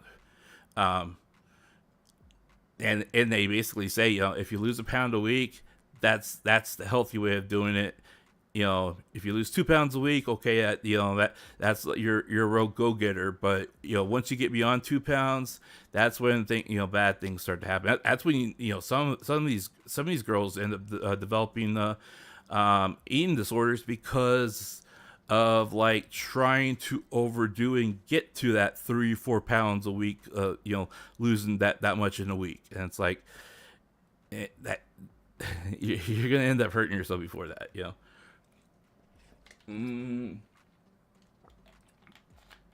10%, yeah, 10% is a huge hit. And getting back to Niji here, this was another thing I was talking about right as you walked in. They've done this twice already, and they have put out a notice to their shareholders that they have been using capital money that they have to buy repurchase their own shares. Now, for those of you who aren't familiar with this, when a company buys back their own shares that are in the public market for trading, in the stock market for trading, when they buy back their shares, what they're doing is they're trying to make their shares more scarce on the public market for trading, so the value of their company increases. Right? That's why a company will buy back their shares, because they're going to be buying them back at a supposed low price, right? And then when people come to them and say, "Hey, we want to buy shares for your company. There's none out here on the public market," and you say, "Okay, I'm going to announce an IPO session where I am going to put out X amount of shares for my company for public consumption," then you can put it out there and have a higher asking price for it. It's kind of like what Nintendo does with their products. They intentionally make or put out less than what is supposed to be out there for consumption, and then people like really start trying to get them and hoard them and get hyped for it. It's the same principle. The only difference is they're going out and buying these shares because there's a surplus out there, and their company value decreases. Because people don't want to buy the share. There's just too much out there. But now, if you constantly see them buying their own shares, which they have done twice in the last couple of months, that typically means that their company is undervalued on the public market, and it's that price is less than what they want it to be, and so they're trying to make that price inflate. It's inflation. It's basically inflation. They're trying to make that value higher. Now, they spent this much money repurchasing this many shares, and this comes out to roughly what was it? Come here. Like in this case, they spent this much money. Oop, I had to add a 1.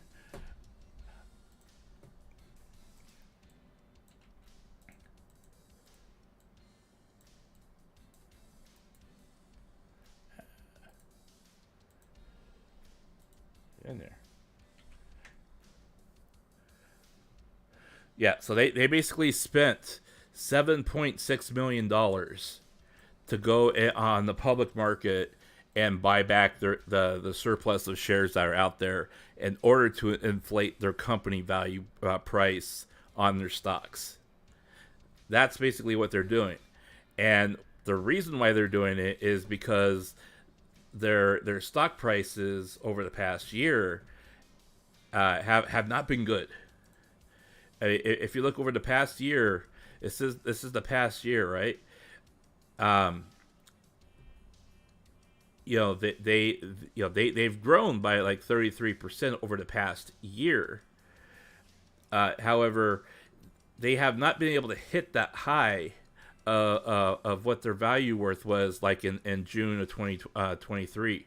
This was at one of the apexes of what their value was at that point, and then their share went down in August. So then they bought back their shares, and then it slowly started coming up again until you hit November 30th. So that's basically what they're doing. So when they hit November 30th, they went and said, okay, we got the price of our company at where it is now. So they went out and bought back some of their more of their shares to make it more scarce. But then something happened here. I believe like one of their other people it had ended up graduating or something like that, and then it plummeted again into December. And then you had Palmu, and then you also had another guy graduate at the same time. So they couldn't rebound it, so that they went back and they bought more shares, which is this notice right here, January 18th, right? So you hit January 18th, they got confirmed that they were able to buy back those shares. And what happened after January 18th? Okay, so you got January 18th right here, and that was right at the end of the bottom of their low. There's the blue line here. So after that, that purchase succeeded, boom, it started going back up. This is a prime example of what they are trying to do. And it went up by 20, 25, 20, almost 20% after they bought back their own shares.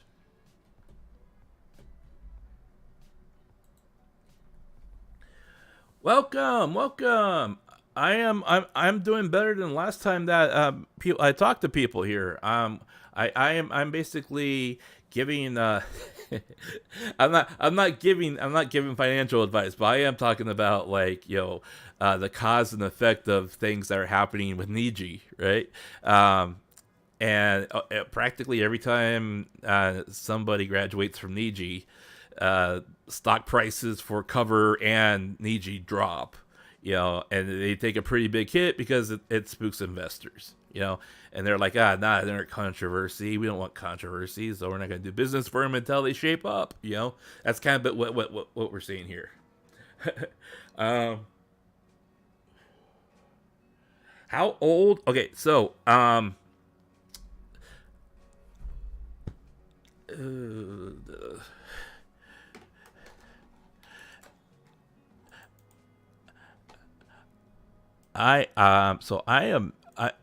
am not.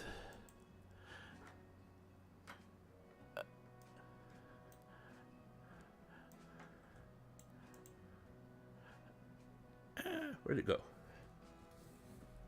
So for Noel, oh, there it is. I actually made a list, and I'm not gonna like read all of it. Let's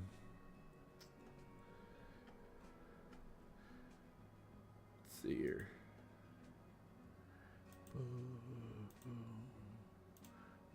Read me.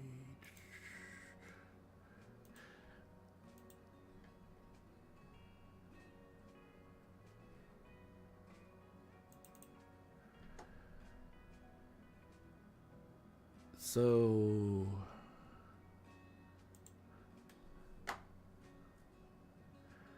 I believe she was she's either late 20s, early 30s. She is she is definitely older than what most people think that she is. But she is definitely late 20s, early 30s. And honestly, I mean, compared to the way they talk and act to each other, they hide their ages relatively well. Some of them, like I was saying earlier today, with Choko Sensei, she definitely sounds older than how she actually looks, and I had to kind of do a double take on her, because I was like, "Man, that can't be right, But she is definitely younger than she portrays herself to be. Um,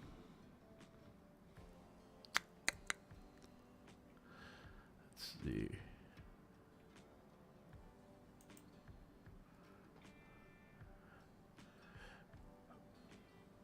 What else do we got here?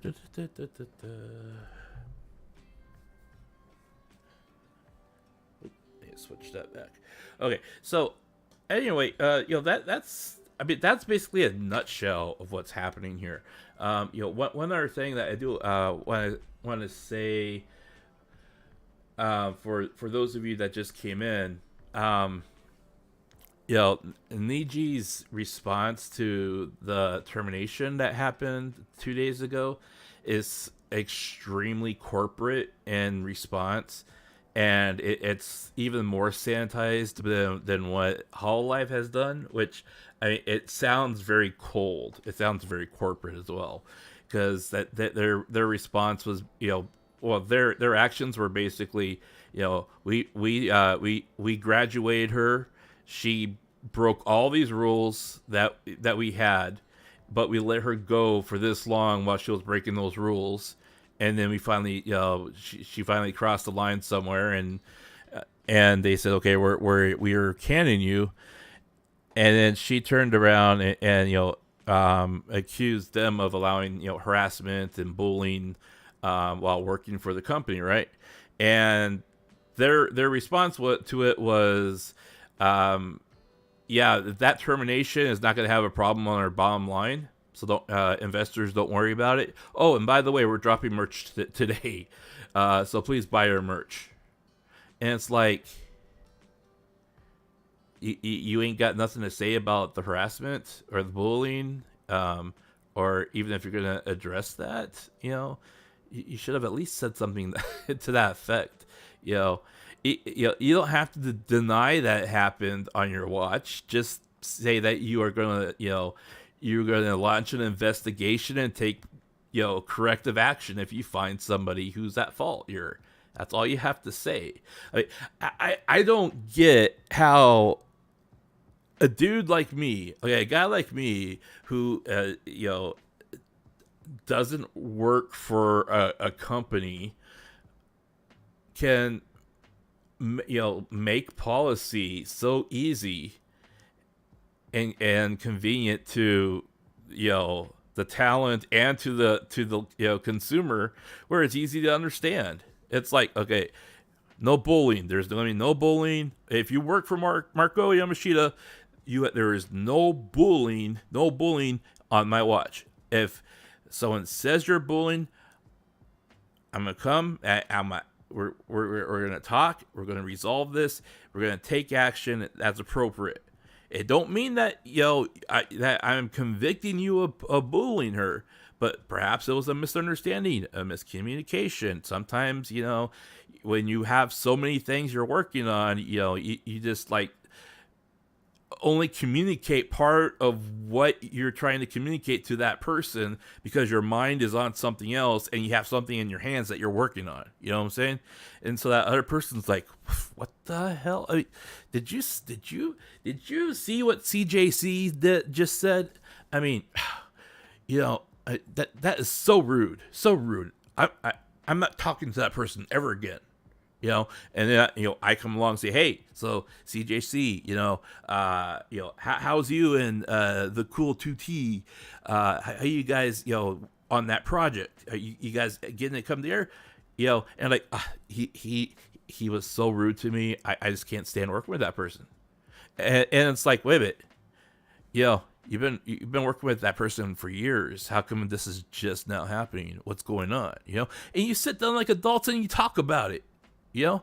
I mean, if somebody comes along and they're breaking, intellectual property guidelines, and that's what you're firing them on, but yet those creators come along and community correct you on your social media post saying that the person you're fired was at fault for that. That immediately draws attention and suspect of, well, if the company that supposedly holds the entire rights to this whole, idol V-Liver thing got it wrong, did they get it wrong on everything else, or did they even bother looking into everything else? If you fired her because of this, but yet she did all that because that was the only way she could do what she needed to do because she was being bullied. I mean, who's at fault here? Is it your fault that she did the roundabout because you wouldn't listen to her? Sit down and freaking talk about this stuff. That's what gets me so upset. It's like, let's all be adults here. Like, let's take the Rusia thing, for example. Yeah, I'm going back to Hall of Life here for a minute, all right? And I'm going to use this as an example, okay? Yago wanted his VTuber distribution artists, the people that are like working behind the scenes of that VTuber, that the voice of that VTuber, he wanted to create a virtual idol group, right? Well, the unwritten rule is you an idol, you're not supposed to be dating, right? So here comes Rusia, that whole controversy with her. She supposedly meets Mafu and gets she gets swept off her feet by his charming appearance. I'm sorry, Nico, but don't chase boys like that. I mean, come on. I don't care what your fetish is, but anyways, I digress. So somehow your idol met another idol and got swept off her feet. And now she likes that idol. She kind of wants to date him. And you're like, hey, you know what? You an idol, you can't be dating. So you ain't going to date him, all right? Well, then December comes around and you find out, boom, Rusia and him got hitched. It was like a runaway marriage type thing, right? And they decide, hey, let's do it tonight. Whatever. I don't know the whole how that actually went down, but let's say it went down that way. Now your idol is married. Legally by law, she is married to another person. So you gotta come out and say, okay, well, we got a problem here, right? You an idol, you got married. That married guy, I see him on your list in Discord. We got a problem here. So what are you gonna do about this? Let's all be adults here. Okay. Well, you can graduate and then go into kind of like a how they have sports manager type of thing. You can be like a sub manager for Achan. You could be like her understudy, whatever. You go into a different role that allows you to keep that person, and she just fills that role differently than being an idol.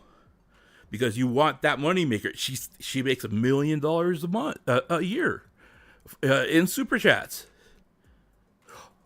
Or you come along and say, okay, well, you got married, okay?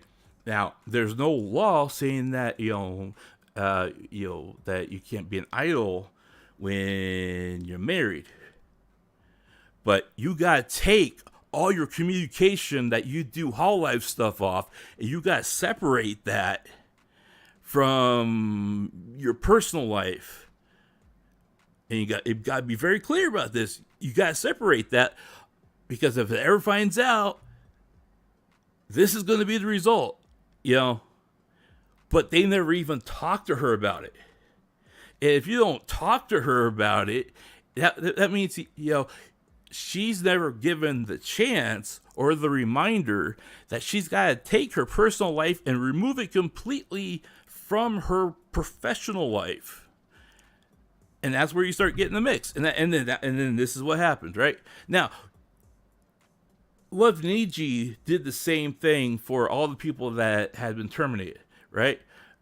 I mean, you had the one girl that made that comment about baseball. You pull her in and say, okay, you know what?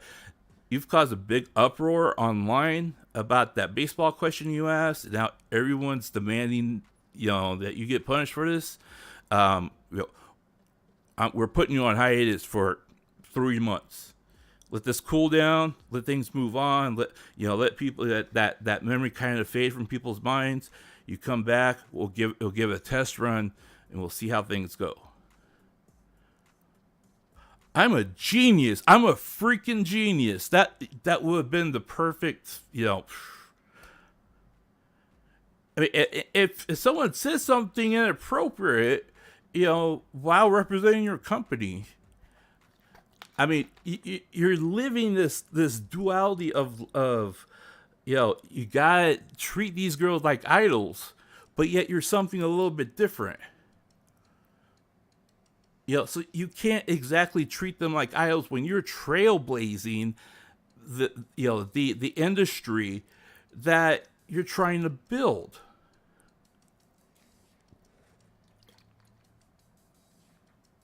I mean, this is not ground that has been trod upon. Despite the fact that, okay, AKB and all of them, they've been around forever now. And those girls, they've gone on the YouTube channels and they've done their YouTube stuff on the channels and stuff like that. So, yeah, they've done that stuff. But you're adding elements that are not involved in that kind of lifestyle and that kind of program and personality, where, you're adding virtual stuff to your existing product, and you're hiring girls that may or may not necessarily be able to fit into the mold of if you were hiring them for AKB48. If they cannot pass, get into that, but that's what you want, those girls shouldn't be working for you in the first place. I'm sorry, that's the way it is, right? Either that, or you got to change your perception of how you want to run things and then make the guidelines to match that. But most of all, I mean, you never hear about, I take that back. Okay, so I know Mickey Nico had conversations with management on some of this stuff. So I know they had conversations about it when they pulled her offline immediately after that message and that whole, thing, and she had talked to different people there, so I know they talked at least, and then Mel got pulled in and she was talked to, but she was talked to and then fired. That was it. They're like, okay, you did this, you permanently damaged the relationship, or we're done. And it's like, what? The girl didn't go sleep on your ass. She didn't go sleep with another guy. I mean, the girl did something. Yeah. Okay. People aren't perfect, even if it was unintentional or intentional, and she did it because you wouldn't listen to her. It don't mean that you fire somebody who is consistently making money for your company, especially if they're pulling in, These girls get a base salary of roughly $100,000 a year. That's the average according to the last physical documents that were presented during the IPO launch of the company for public shares. They make roughly six figures, right? 100,000 base, right? That doesn't include anything else. But let's assume here, they're making 100,000. If you're able to pay your talent that much, that means that you're pulling in a hell of a lot more than just 100,000 a year for that one person. So I honestly think that if you're going to be paying that much money and you're going to be because you're trying to pull in that much money or more a year, I mean, you just don't go fire a talent that you've spent 4 years, getting them, groomed and molded to what you want them to be out there in public. It doesn't make any sense. Now, see, Niji's a little bit different. Niji, again, I believe Niji has more of a sterile, corporate type attitude when it comes to talent relations with the company, and then and then their contracts. Because I just don't get that same vibe and that same communication that I would typically hear from people in Hololive.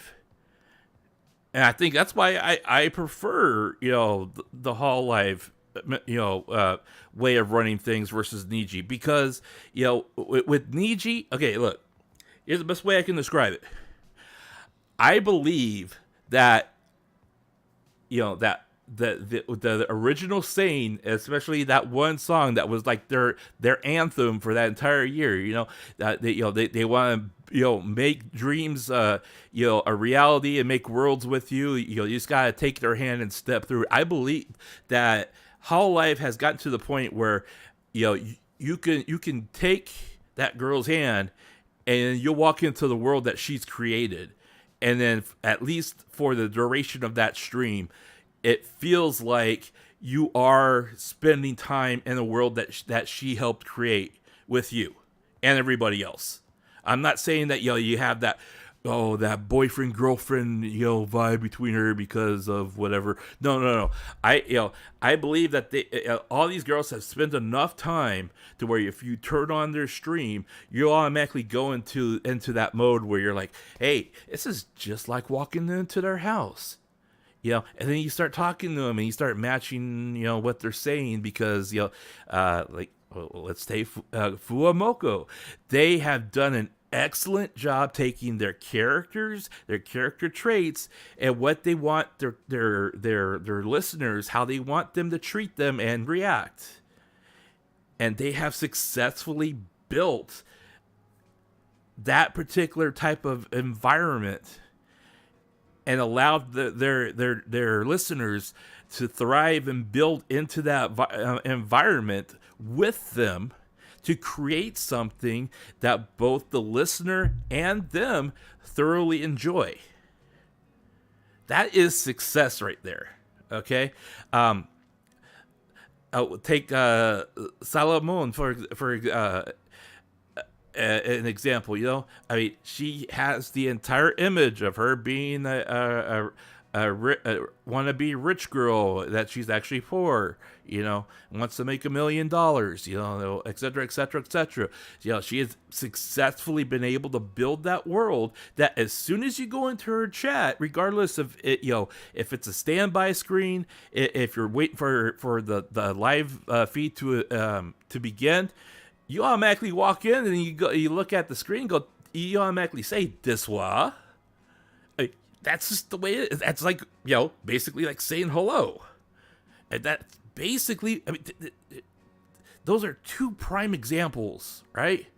But I don't get that vibe from the rest of Niji. I turn them on and it's like, this person I'm watching, it wouldn't make a difference if she was streaming live without the avatar, because it feels like I'm just watching another girl that I could be watching on Twitch, and this is just another gamer girl. That's basically the vibe I get. It's like, she's just another gamer girl. What's the point of tuning into her when I could tune in to Fuamoko, and they totally embrace their character, and they've created this environment where it's like, they start screaming, and because they're playing a horror game, so you automatically put in the emojis that of dogs screaming, or they just like did something extremely successful, and then they both go bow bow, and then you automatically just want to type that into the keyboard. I mean, that's the feeling that successful streamers for these companies that make that money, those people make them that money. It's because they're able to craft a character like that. Let's take Marine for example. Marine is a horny sailor. That's her personality. She's an old lady that tries to act like she's 17. There's debate on how old she actually is, but I believe she's somewhere between 28 and 30. Because most of the other people in her generation are between 28 and 30, but that's a different story, right? But she has successfully built an environment where we all know that she's freaking horny, right? But I mean, we've gotten to the point where like, well, she's horny, we're a horny crew, and we're all together. Okay. Let's give us another round of sake and let's keep going. I mean, that's basically what her environment is like now. She tells dirty jokes and all this other stuff, and she's always trying to think of dirty thoughts when she's doing whatever she's doing, unless she's singing and doing karaoke, and then she just loves karaoke. I know she just loves karaoke. But yeah, I mean that's the way it is. But when I turn on any of the other girls from Niji, and some of the guys, I mean, I try watching some of the guys too. I'm subscribed to about 4 different guys that are independent VTubers, and I'll turn them on when I get a chance to, right? But I mean, I just look at it and they're like, okay, so I could be watching this guy play COD. Or I could go look at any of the other 500 on Twitch right now playing COD. What's the additional hook to keep me here, right? That's what I'm looking for. I don't feel that from most of Niji. At least Pomu, embraced the fact that she was a fairy. I mean, she embraced that. At least she did talk like a gamer girl a lot, but she also embraced her image, and when you take like and this is the same complaint that I've had for several years, a couple of years now, if you're gonna give them this nice, unique, almost transcending model that allows them to be someone and something else than what they actually are, and then build upon that. But then you just try, you basically don't give them guidance, and they end up just streaming and being just another gamer. I mean, why should I give them money and time when I could be watching them, or I could go watch someone who actually entertains me, someone that I actually enjoy talking to, So I mean, not every VTuber I watch is somebody I want to talk to. There are some VTubers I just want to listen to, because they tell funny stories, or one VTuber I know, she's a big bookworm, and all she does is stream her talking on an ASMR mic on a QU100, and she's reading stories. She read Red Riding Hood. She read Alice in Wonderland, Charlie the Chocolate in the Chocolate Factory. I mean, that's all she did. But it's just like downloading up a book on Audible, right? The only difference is she sat there, and she's reading it to us, and she covered all the classics: Frankenstein, the Wolfman, Jekyll and Hyde. I mean, she went through the whole thing, and I tuned in not because like I cared so much about her talking on an ASMR mic. I tuned in because number one, it's interesting. I love those classic books. And number two, it was something. It was her hook that kept on bringing me back, and and her story. Long story short, she was a fairy type avatar that was a bookworm. That was her thing. She was like the librarian type of character that you see in a lot of movies. That loves reading books. That was her thing, and that's what she did, and she was great at it. But I'd rather watch. I'd rather tune into her and listen to her reading a book, than just kind of like, okay, you guys separate yourself. I mean, that's why I kind of don't mind whether or not my channel grows or not, because that's not the goal of my channel. I just want to be able to talk about what I want to talk about with other people. And the topics like this is one of them. EA wants to collab with Doki Bird when they heard Any Color terminated her. Man, I tell you what, if she signs a contract and collabs with EA, she just might have been guilty about all the stuff they accused her of. I mean, the bullying and the harassment aside, I mean, everything that happened while she was at or working for Any Color might have turned her to the dark side of the Force here, and she might fall to the dark side and never come back. Let's see here. EA got a good idea: striking while it's hot and getting. Well, hey, you know what? That's why, like, when Miki Nico got terminated, that's why like a month later she went on I believe it was a collaboration of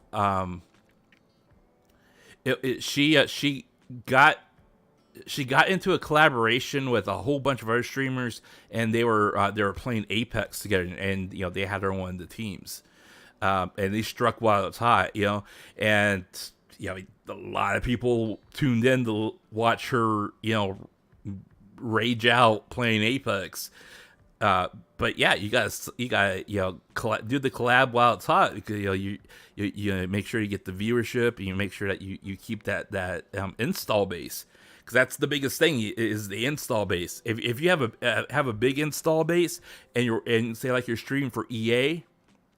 My God, they have such a huge library of current and future, current and past titles, and then titles that are coming out. I mean, you basically don't have to really worry about what you're gonna play, because as long as it's an EA game, you just go, okay, I want to play that one today.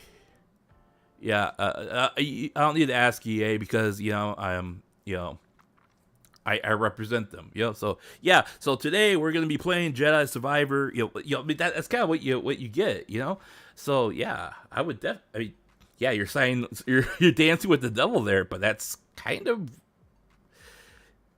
I mean, if they're gonna pay me, or at least give me the promotion to promote myself as I'm this talent that just got through this really bad thing with this company, and I'm making my comeback as blank. Yeah, I would I would consider it. At least consider it. Yeah, Bao Bao is cute. I love Fuamoko. God, and it makes me. I get nostalgia so much listening to them because I mean, it was almost impossible to get Aki to sneeze. I remember they did like a stream for over 2.5 hours, I believe, and the goal was to get her to sneeze once on camera, and it took so long to get her to sneeze. It was like the one time she couldn't sneeze, she sneezed. And for I think for the longest time they were like muting the mic every time she sneezed, but they realized, hey, I mean that can be a thing. And that's why you have all the sneeze taxes rolling in when she's that's why and people need to really kind of like read the room, especially if you've been with them since Go. She don't sneeze just to get you to pay money. She typically sneezes because there's something in the air that is making her sneeze. Because you never heard her sneeze when she was with Go, because she tried to always mute it. Now that she's with Hololive, I mean, she don't mute it because she's done it on. She's done it in front of everyone. And everyone just really likes it, and she's like, "Don't you guys get disgusted by us sneezing on the mic?" And we're like, "No, it's cute. The way you sneeze is cute. So that's why she doesn't mute it now. I mean, that's the way it is. I honestly don't think that they are taking advantage of their listeners. I really don't. Because I I only followed them for a year, when that was their original contract and everything. But throughout that entire year, they could have done a lot more, like what they're doing now with in Hololive, to get people to pay more money, and people we would have paid it. Without doubt, we would have paid it. I mean, look, if you looked at what their graduation stream was and the amount of money that they had come in on that last stream, it's like, we more than doubled the entire amount that was donated through the entire time that they worked for Go.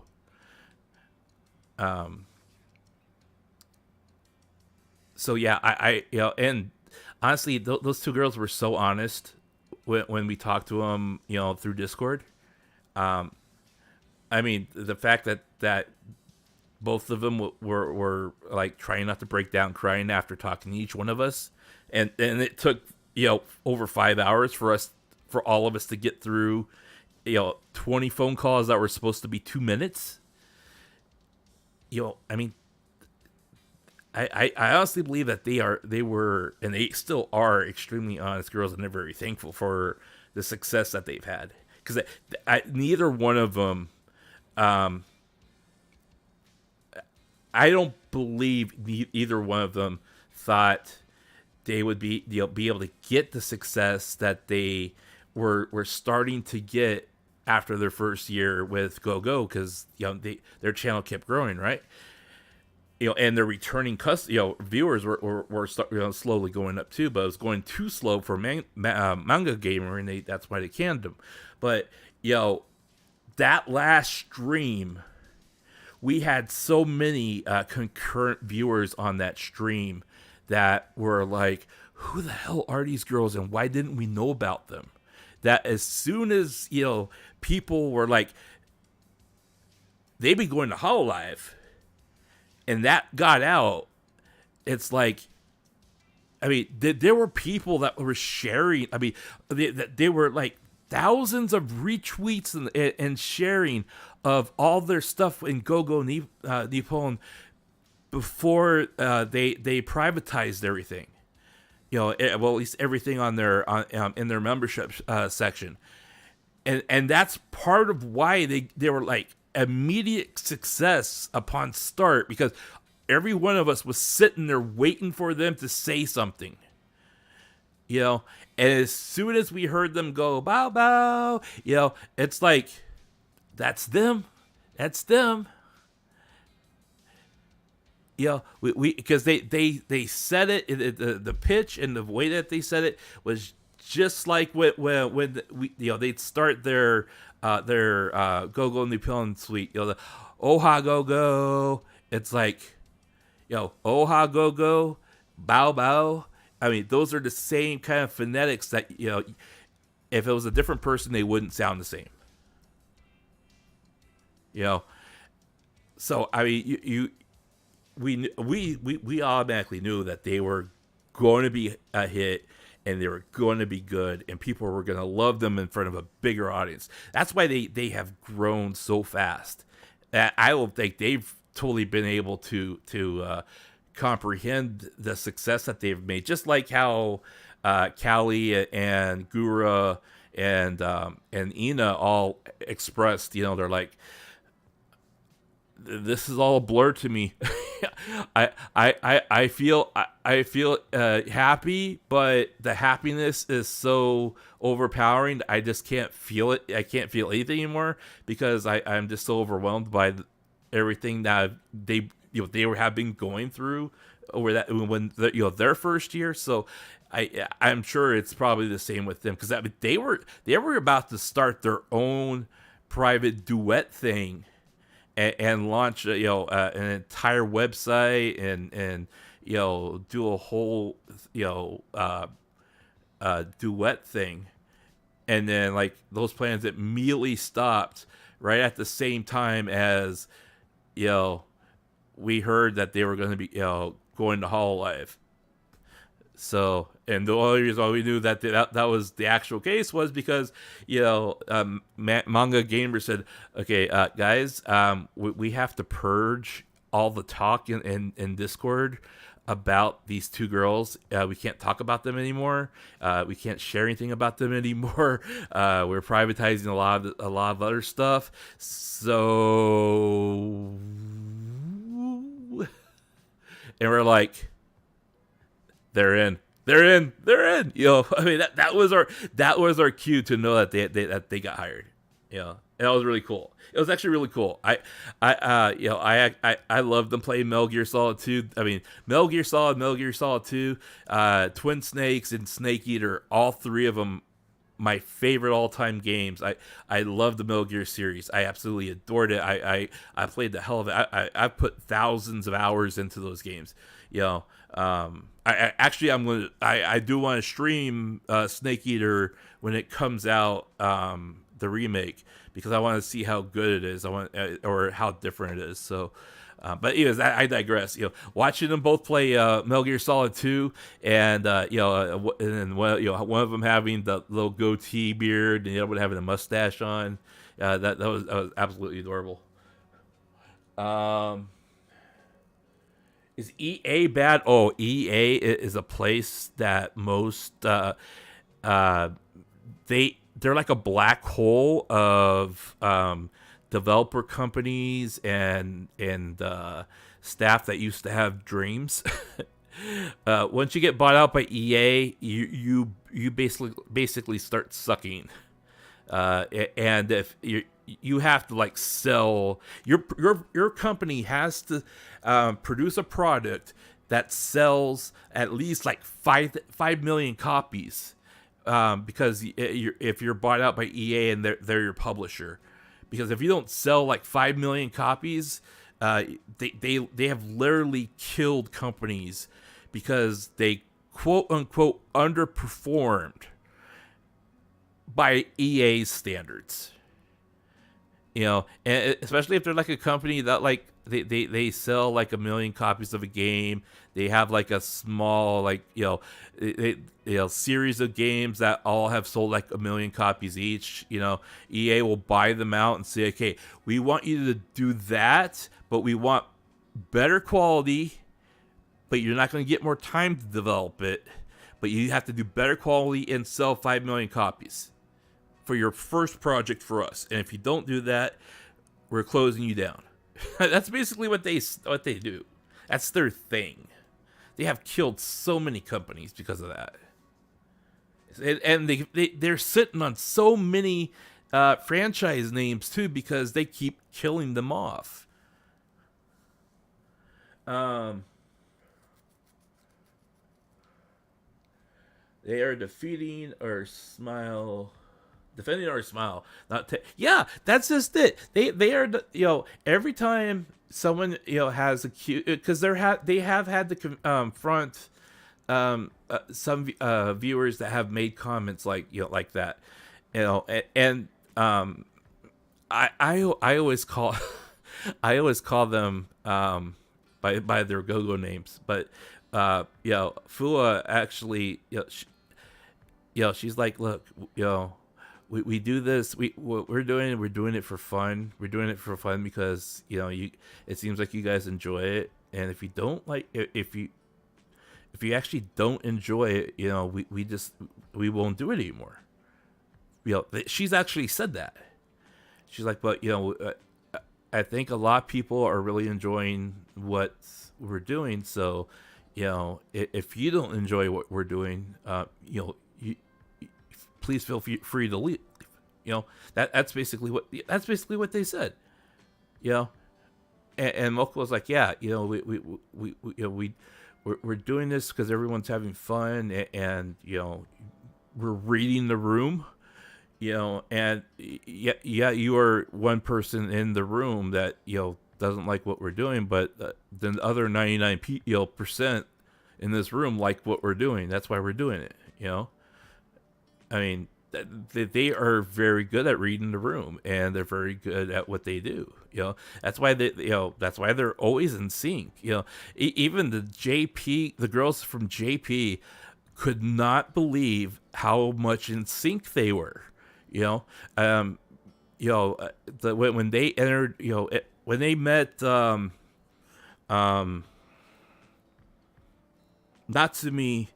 and Fubuki while they were playing Mario Kart, they would talk to them, and they were on their team for one one match tournament thing. And they logged into the Discord chat room, and they're like, Fuamoko, konnichiwa, and both of the girls were bow bow, together, and they were like automatically just like taken with it. They were like, oh my god, these girls are so cute, Yeah, they are extremely full of energy,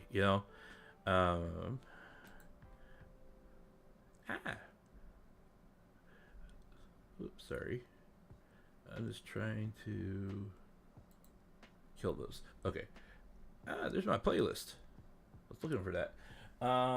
Yeah, EA is a graveyard. EA is just definitely a graveyard. You don't unless you're like doing Call of Duty or like some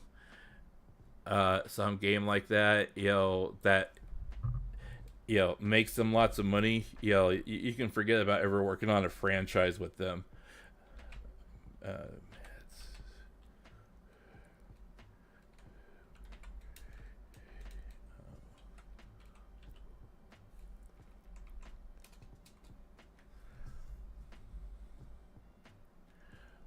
Oh yeah, okay, here we go. So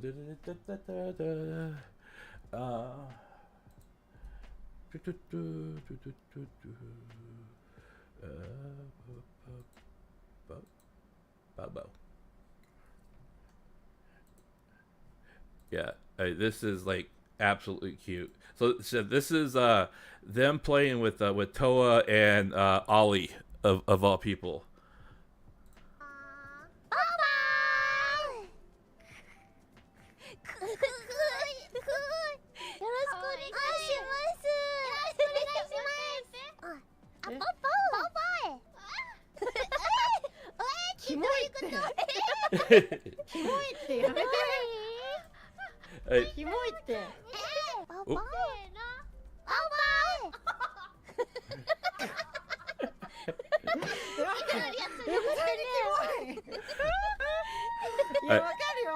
I loved watching this when they played this. This was so cool. された時のなんか喜びすげえわかるけどさ、わかるけど。どういうこと？わあ、まつりさんこれ、わお、すごい自己紹介ですね。I don't know why it's doing that. もう一回私いくよ、せーの。ねえ、やめて。ワンワンだけで喋るくない。ラン、逃げろ。ラン。逃げるなう。I mean, はい、次。あ、次。ワン、次な。 hey, if they can, 不安もこのちょっとパワーが強すぎるからトアたちも負けてるって。まずいって。if they can make that kind of impression with their senpais, I mean there's just no, there's absolutely nothing that they can't accomplish. I mean, I that's why I really want to see more of them. Like just go do a Phasmophobia week where they play with like every single JP generation or something like that. I mean, I just want to see that, because I want to see like how they react with all the different people that like to play pranks and all that. I mean, that actually reminds me. I know that a bunch of those Niji girls, they periodically do collabs with Hololive. I wonder if any of the ones that recently left Niji, I wonder if any of them ever did anything with Hololive. I'm sure Hololive might give them a look over and say, hey, you come work for us if they're strong enough, to fit the mold. That is, I'm not sure how. That's kind of the other thing too. Is like, I know you want to tell people why a particular talent is leaving the company, but it feels kind of weird how Niji automatically came out and like literally threw like the statutes and standards that what's her name broke with this last termination.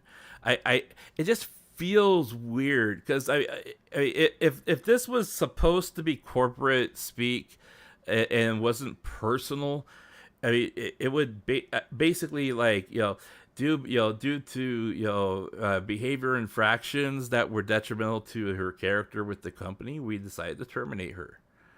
You don't need to elaborate this much unless you are like literally trying to make sure that that person no longer works for any other agency ever again. That's what it feels like.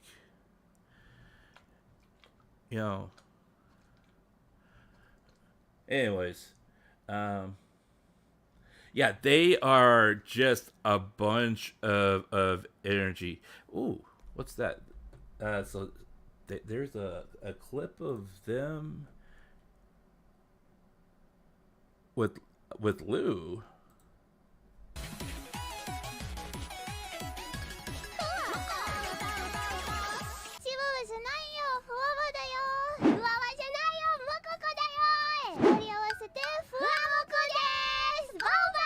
Oh god, that's so cute. 本物だ。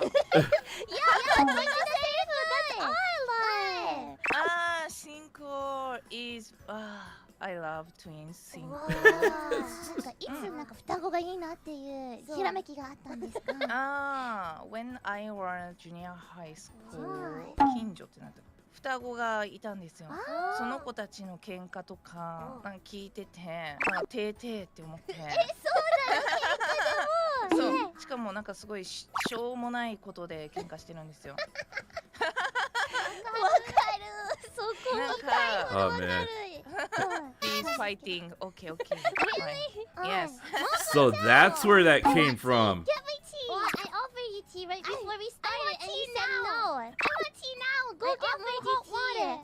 It's just the really strong stuff at the bottom. If you have it, I want it. Get me new tea. I don't want to. これも喧嘩ではないです。 Yes. Continue. Oh my god. So that's where this all came 大 from. 丈夫かな? I did not realize that this whole thing happened with Lou. Oh man. That's so freaking cute. I really hope that these other talent land on their feet. If they're not, if they don't sign on with another company, I hope that they at least they land on their feet somewhere, because it's talent like this that really it really makes me I'm glad that there was an opportunity for them to move on and find success. But it kind of feels like success is something that they might, if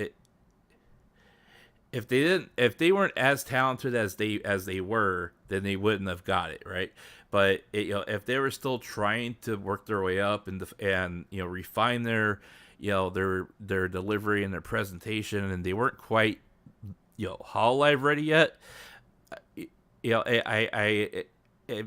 it kind of makes me feel sad that you see people like that kind of fall to the wayside, and they get down and depressed about what they have gone through because they got cut loose from Hololive or Production Kawaii or whatever, right? And you really don't want to see those people lose heart, and especially when they liked doing what they were doing, and then they kind of fade away, because I've had too many VTubers completely hang it up happen that I've come across, and it's been hard each time that happens, because that's I don't want them to give up. I want to be able to support them as much as possible, and I don't want them to give up. I want them to find success in what they're doing. But some of them are just I tried, it didn't work, I'm just gonna move on, and for me, I'm like, well, I respect what you're saying. However, I do feel that you still have something that you can give that people will support. We just got find a different way to deliver it. But I mean, that's just me. I mean, that's why, like I said, I'm glad these two were able to fall into Hololive almost a year later to the day, and they were able to find success with it.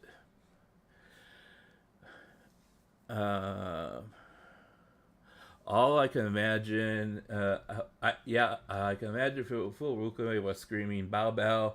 Oh gosh, yeah. If you haven't already seen, and I don't think that it is, I don't think they had everything. Let's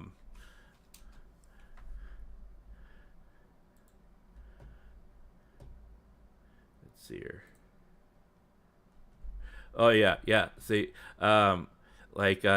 if you watch them play White Day or Resident Evil 4, especially Resident Evil 4, they love playing Resident Evil 4. Or Yuki Onna, if you watch them play this, you will definitely see them run away.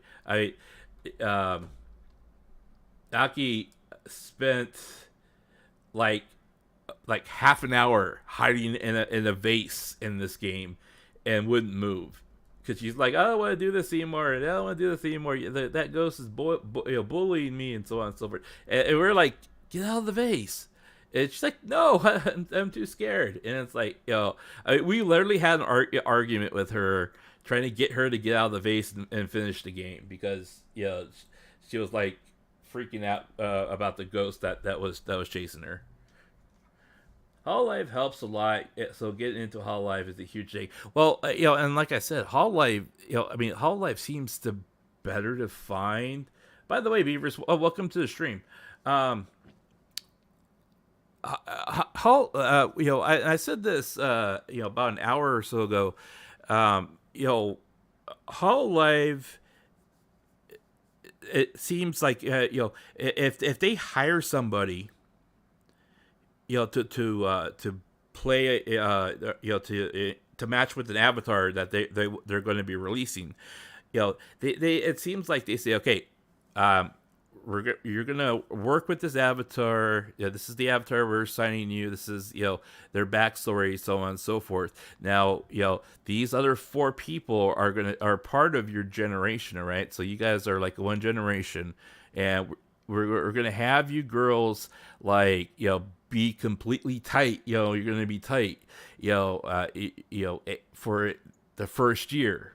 Now we're going to assign you a senpai, right? But that senpai is just going to help you get acclimated to the Hololive way of doing things, right? You girls need to rely on each other, and come together as a group and work on things, when one needs help.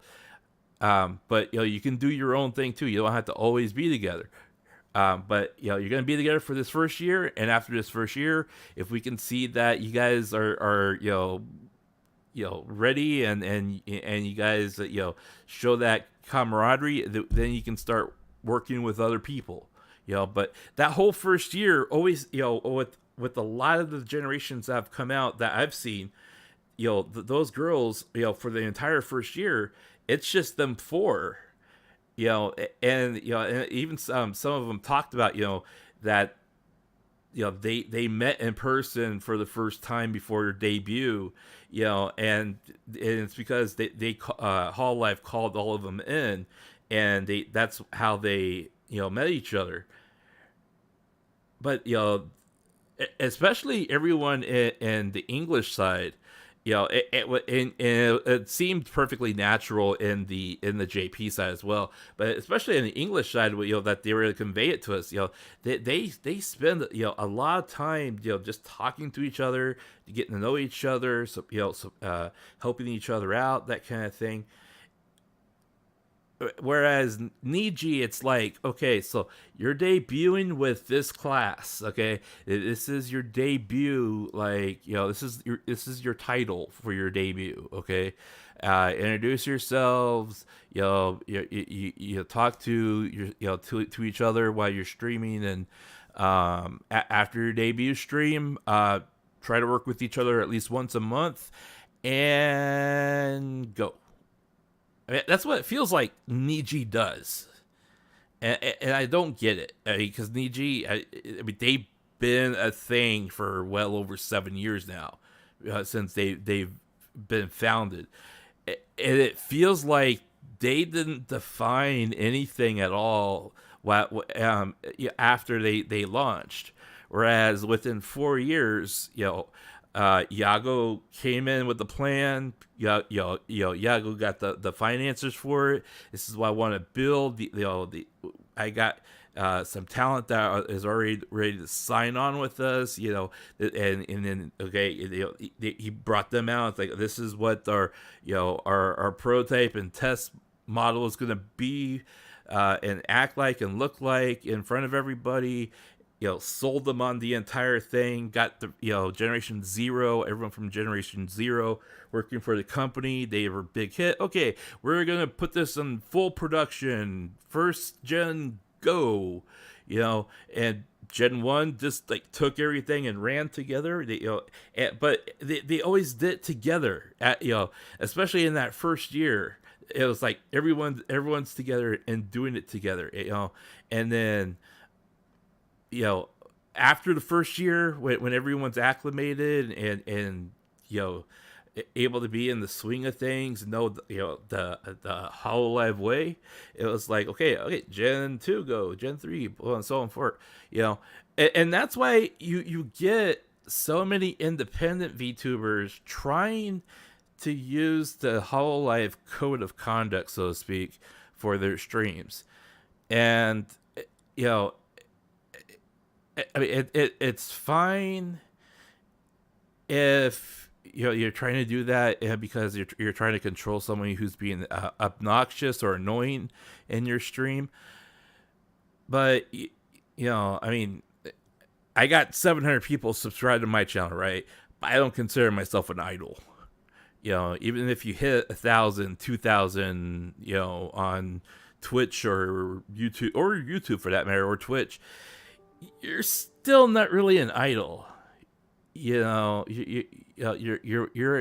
a content creator. You are a VTuber, but you're a VTuber content creator.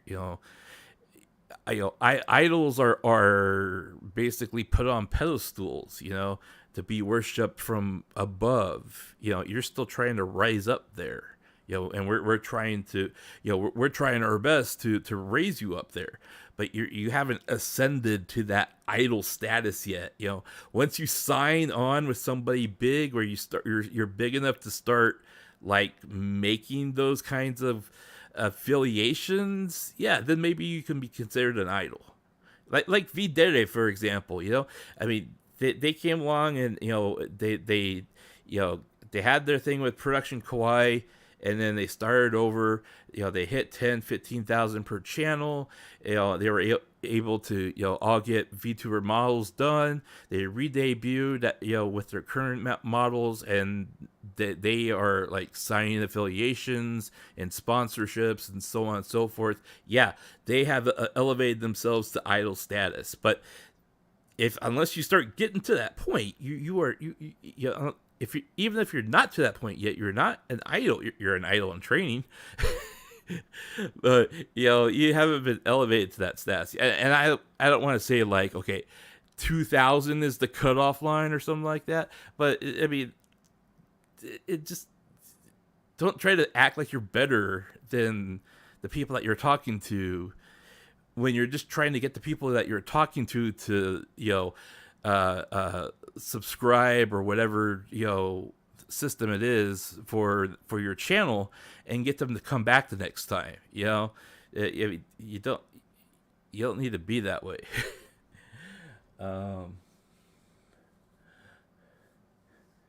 Let's see here. Regis and Kobo sibling banter is too good. Oh yeah. Sibling banter is always fun to watch, definitely. Actually, how Hololive ID Generation 2 got really close is when Kiara and Hololive Myth suggested Renee do an off collab sleeper. Yeah, exactly. A lot of times it does take meeting offline, doing off collab, spending time talking to each other with in a Discord room, and just kind of like do small talk while you're working on stuff. Doing stuff like that, helps build that camaraderie, and it actually helps, because once you start like interacting with that other person in the same agency as you, that person will then go to their their followers and start talking about you to their followers. So then their followers will get interested and try to figure out, well, why is why is Kobo talking about so and so so much? Maybe go want to go check him out. And then they go check them out. And then they come back and they're like, he's not like that when you're not around. And then you start being able to do a lot of the things that we're seeing now. But you have to be able to interact with each other, either by generation or by other means, and build those kind of friendships across the way. Because if you have 200 VTubers in your agency, and like out of those 200, they may have worked together with maybe 5 people in the whole agency. I mean, I'm not saying that all 200 need to work with each other 200 times or whatever, but you start making those distinctions by your actions and how you portray yourself.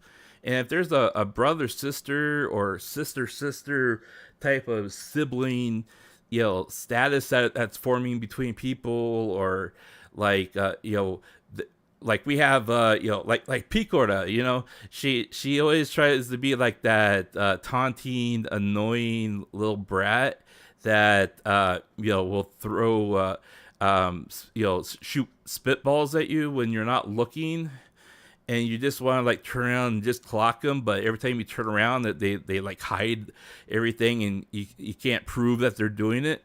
I mean, that's what she is. She's literally like the the T person, that's riding the atomic bomb, proverbial atomic bomb with with her waving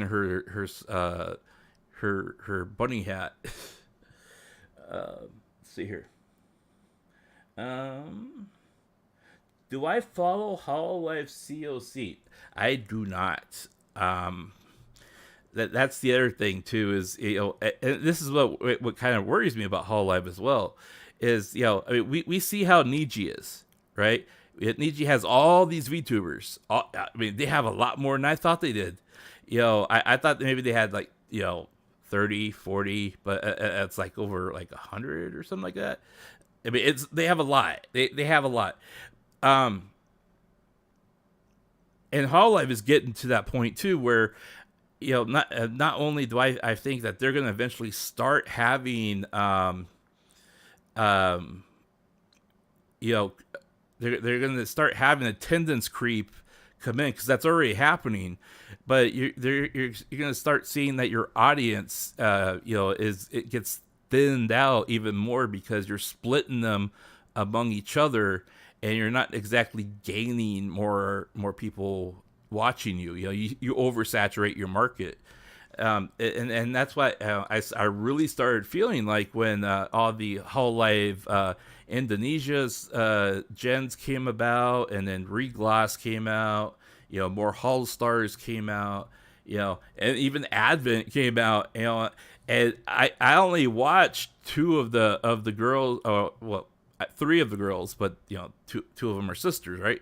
So I only watched two of the channels of said generation, because there's just too many, and it's like you gotta choose between who you want. Like me, I like having maybe like two different people streaming at the same time, and that way I can watch both of them on one screen. But when you have to have like a six split screen dock in your browser to watch all six people playing at once or talking at once or whatever, that's too many. That's the other thing too, is I always said, Hololive has been terrible at being able to maximize their efficiency of each time zone, or have them each in a cycle of, within that 8-hour block. Whereas, you have like 35, 40, 50, however many people all streaming at once on Hololive, from Japan, and then from like noon till 6 or 7, American time, you have like nobody streaming from nowhere, and I mean, and you even have to really hunt really hard to find somebody who might be an independent. And even then, it's kind of like, okay, you're really trying, scraping the bottom of the barrel, because it's just no one streams during that time. Well, you mentioned that 24/7, right? But I honestly think, and this is just speculation and theory, okay? I honestly believe that at some point that Hololive is going to start pay gating more and more of their content, to where you have to do your proverbial like Netflix type of subscription just to watch some of the content we are currently getting. If you notice, right, like the way and the pattern is right now, and this is as opposed to what Niji is doing, and honestly, this is the one thing I do like about Niji. But even then, Niji does it already, but they at least spread it out a little bit, right? But I digress. You're gonna start that we've already started seeing more and more that these girls, are doing less and less 8, 10, 12-hour streams. And they're only doing like an hour, 90 minutes, maybe hit the 2-hour mark, and then they sign off. And that's by design.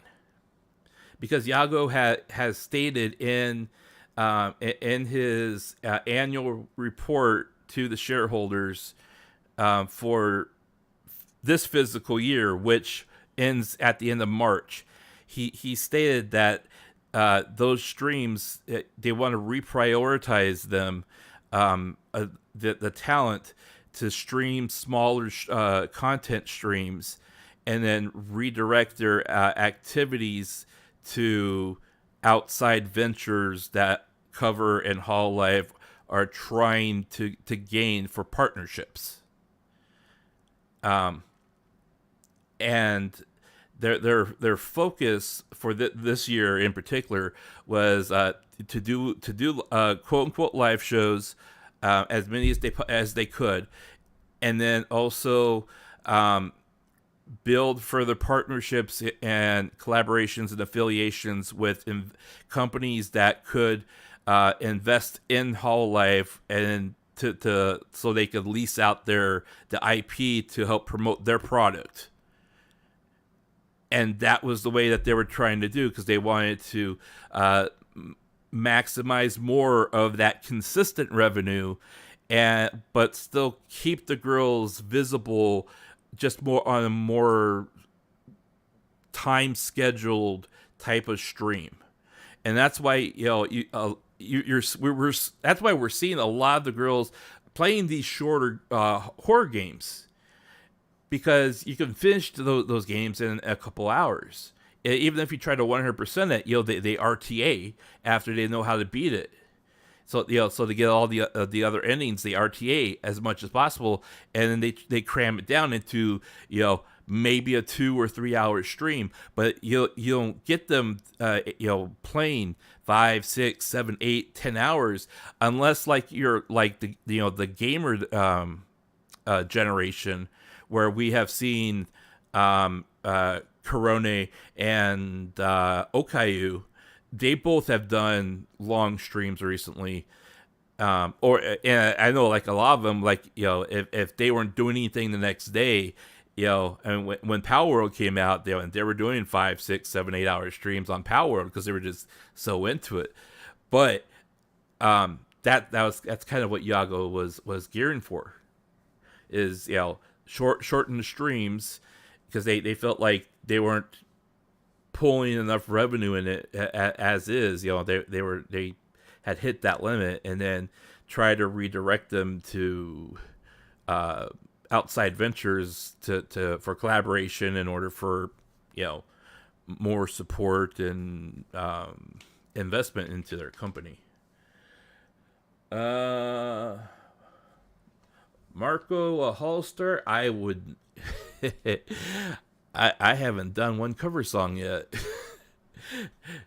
Let's see if I can actually put a cover song together that sounds halfway decent. If I'm able to do that, then maybe I'll try, but I highly doubt it.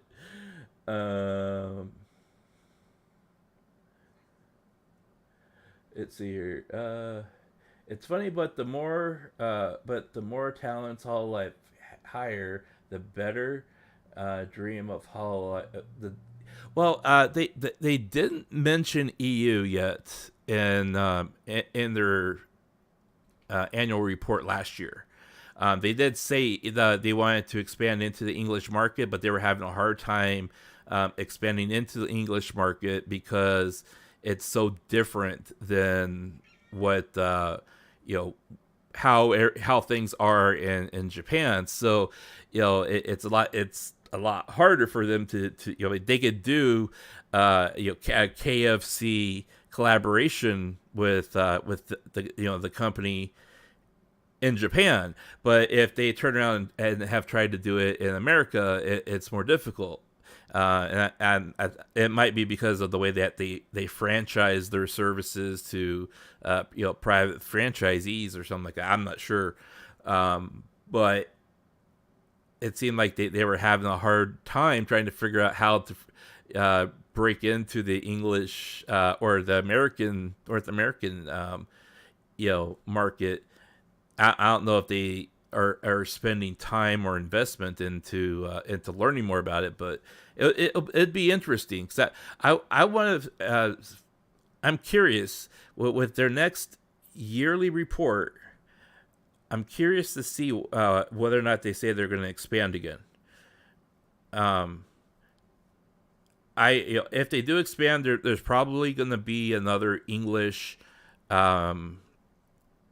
generation, and then another JP generation, because they seem to like really want to corner the market in Japan, but any color is still there. So unless they continue to get rocked by these controversy things, that could be a possibility, but it's kind of a wait and see game, honestly. But yeah, I'm curious whether or not they're going to say, they're going to try to do 2 more generations this year, because the possibility is there that they are probably going to try it again, but I don't know. We'll see. Even though I want Hololive PH, I'm also afraid of it as one of the PH. I know how unhinged they can go. Well, and I think that's kind of why we're seeing them both companies kind of rein in the how much they're expanding in those markets, or whether or not they're going to try to test the waters in those markets. Because if we look at how they have managed, like Hololive, they obviously pulled them out of China. Niji decommissioned several of their branches, and either that, or when they reorganized them, they merged them into other current generations. So it kind of feels like both companies are pulling back on the reins. Because I was kind of also thinking that since idolism is so popular in Japan, that they would try to do Korea, but it seems like Korea is struggling with that concept. But it could also be that they are just not any color. It seems like maybe any color may not have pushed the company and the narrative as much as they should have. And they kind of like relied on like a sudden spontaneous PR thing where they plastered their pictures on a bunch of places in Korea, but it didn't feel like there was a consistent type of, hey, look what we got here. We got if you want VTubers, we have VTubers, and they're Korean and they're from Hololive. It didn't feel like there was that consistent message there. It was just kind of like, bam, okay, spontaneous commercial event thing. Yeah, we got VTubers. Okay, but too much. Oh, we need to talk more. Oh, okay, yeah, we should have talked more. That's what it felt like. Taiwan is, it's interesting that Taiwan. So there was somebody who was trying to start. They were really trying to twist the whole thing. They were trying to twist the fact that the third festival of Hololive was getting replayed for Taiwan. and it was gonna be on I think it was like Billy. And the people that were trying to twist it were like, yeah, they fired all their Chinese, VTubers, but yet they're they're replaying this in Taiwan, and it's like, no, they're replaying it for basically everybody, but they're making it available also in Taiwan, you know. Yeah, 'cause Taiwan's a very complicated matter, and honestly, at good business would steer clear of that, especially considering that Taiwan, China, and Japan are all very much like butting heads over the Sea of Japan over there. They're all laying claim to it, and also Korea. So yeah, it would, they probably, I don't think that they are gonna verbally say we're putting these people in Taiwan, or we're gonna hire people from Taiwan. But I mean, I know that Hall Life has sent feelers out to a lot of the different Indonesian and Asian countries over there. I know that before they fired her, Mel actually did a trip to Vietnam, and they were pushing covercore over in Vietnam, and she went over there for, I think it was like a week or two. And she did it, representing Hall Live, and that was that was one of the things she accidentally leaked on her Rika account. That as she later went back and deleted, because she was kind of like travel posting, and she had told everyone on her Mel account that she had to do some stuff for Hall Live, and that she was not going to be streaming for a couple weeks. And then she started travel posting on her Rika account that she was in the Philippines, and she was like eating all these different foods and taking pictures of different places. And then later on, it's like she went back and deleted everything. So it was, yeah. Don't know about how Miko came about, but from what I recall, it's like she's in a group, or Miko is maintained by a group. Yeah, so it feels like a lot of the different because I think as far as I remember, Miko is considered Gen Zero. But I think she is also kind of like adopted by like Hall Life Fantasy, because she had spent a lot of time with Marine and Rusia, but then she's also like spent time with Picora as well, on stream, but not off stream. And then she has also, Miko has also spent a lot of time in the past with Okayu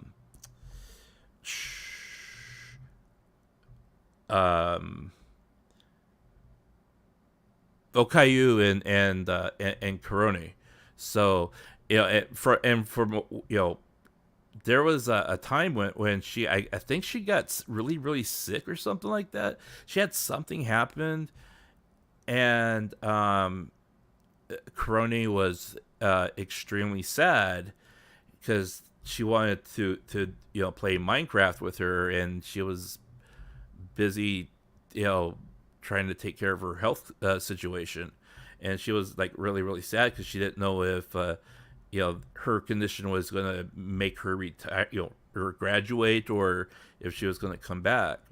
I mean, this was several years ago.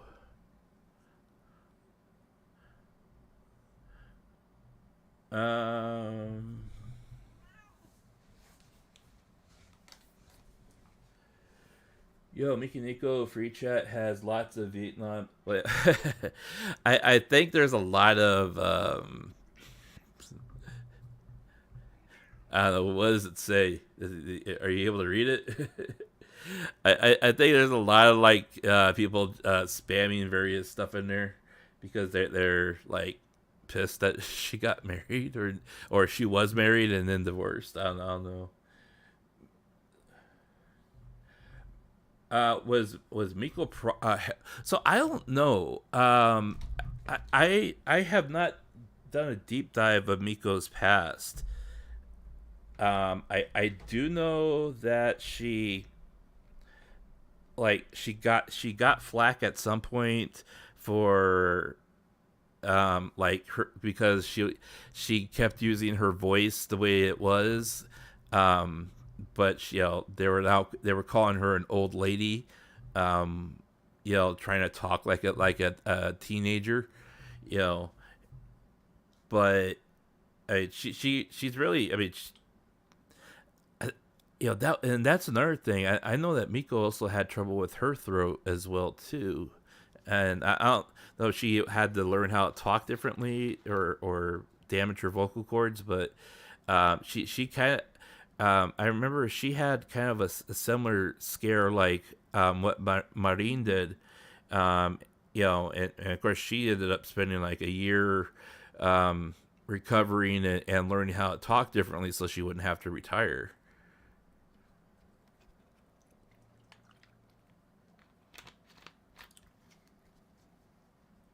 EC squiggly letters. Yeah. That's probably Vietnamese. But okay guys, well, it's already 1:00 in the afternoon and I have to eat lunch. I am starting to I've been hungry for a little bit, but I keep talking. But Wiley, the Cool 2T, CJC, Beavers, guys, thank you so much for dropping in, saying hi, talking about this stuff. It's really cool. And like I said, I always try to talk about the big stuff like this because number one, it affects all of us. Number two, it affects what happens in the industry, and even if we aren't kind of changers and movers and shakers of making things happen in the industry, it's good to at least be aware of what's going on and have a forum to talk about it. So thank you guys so much for dropping in. I really appreciate it. E9, you came in early, way early. Thank you so much for dropping in. Calvin, I know that you have already taken off, but thank you so much for dropping in as well. Everyone that came in and lurked, thank you so much for dropping in. You guys are great. Two last things. First off, I have a couple games I will be streaming at a future date. One is the Guardians of the Galaxy game. The second is I did buy the game Enshrouded. Enshrouded, and it's kind of like survival horror meets survival horror meets, I guess, like, well, not survival horror. It's a builder survival thing, like Minecraft. Only you have like you're killing things as well, like Monster Hunter. It's a blend of both. But it looks pretty cool. It played a little bit of it, and it handles pretty well. So I'm probably gonna stream that and see what everyone thinks about that. But if it's addictive, I'll keep playing it. If it's not, then we'll move on. But so I'm gonna be doing that this probably this weekend since I already streamed today. But we'll see. So please keep an eye out for that on the community tab on X. If anything else comes up along this stuff or things get worse, we'll definitely come back and circle back around and talk about this all over again with what's happening. But other than that, guys, thank you so much for dropping in. I am going to go find lunch. I hope you guys have a great morning, afternoon, or evening, whatever the case may be. Guys, thank you so much. Until then, this is Marko Yamashita signing off. Peace.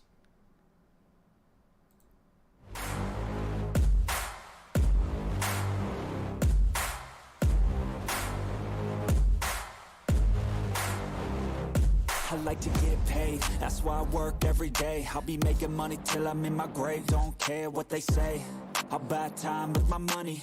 Laughing to the bank cause it's funny.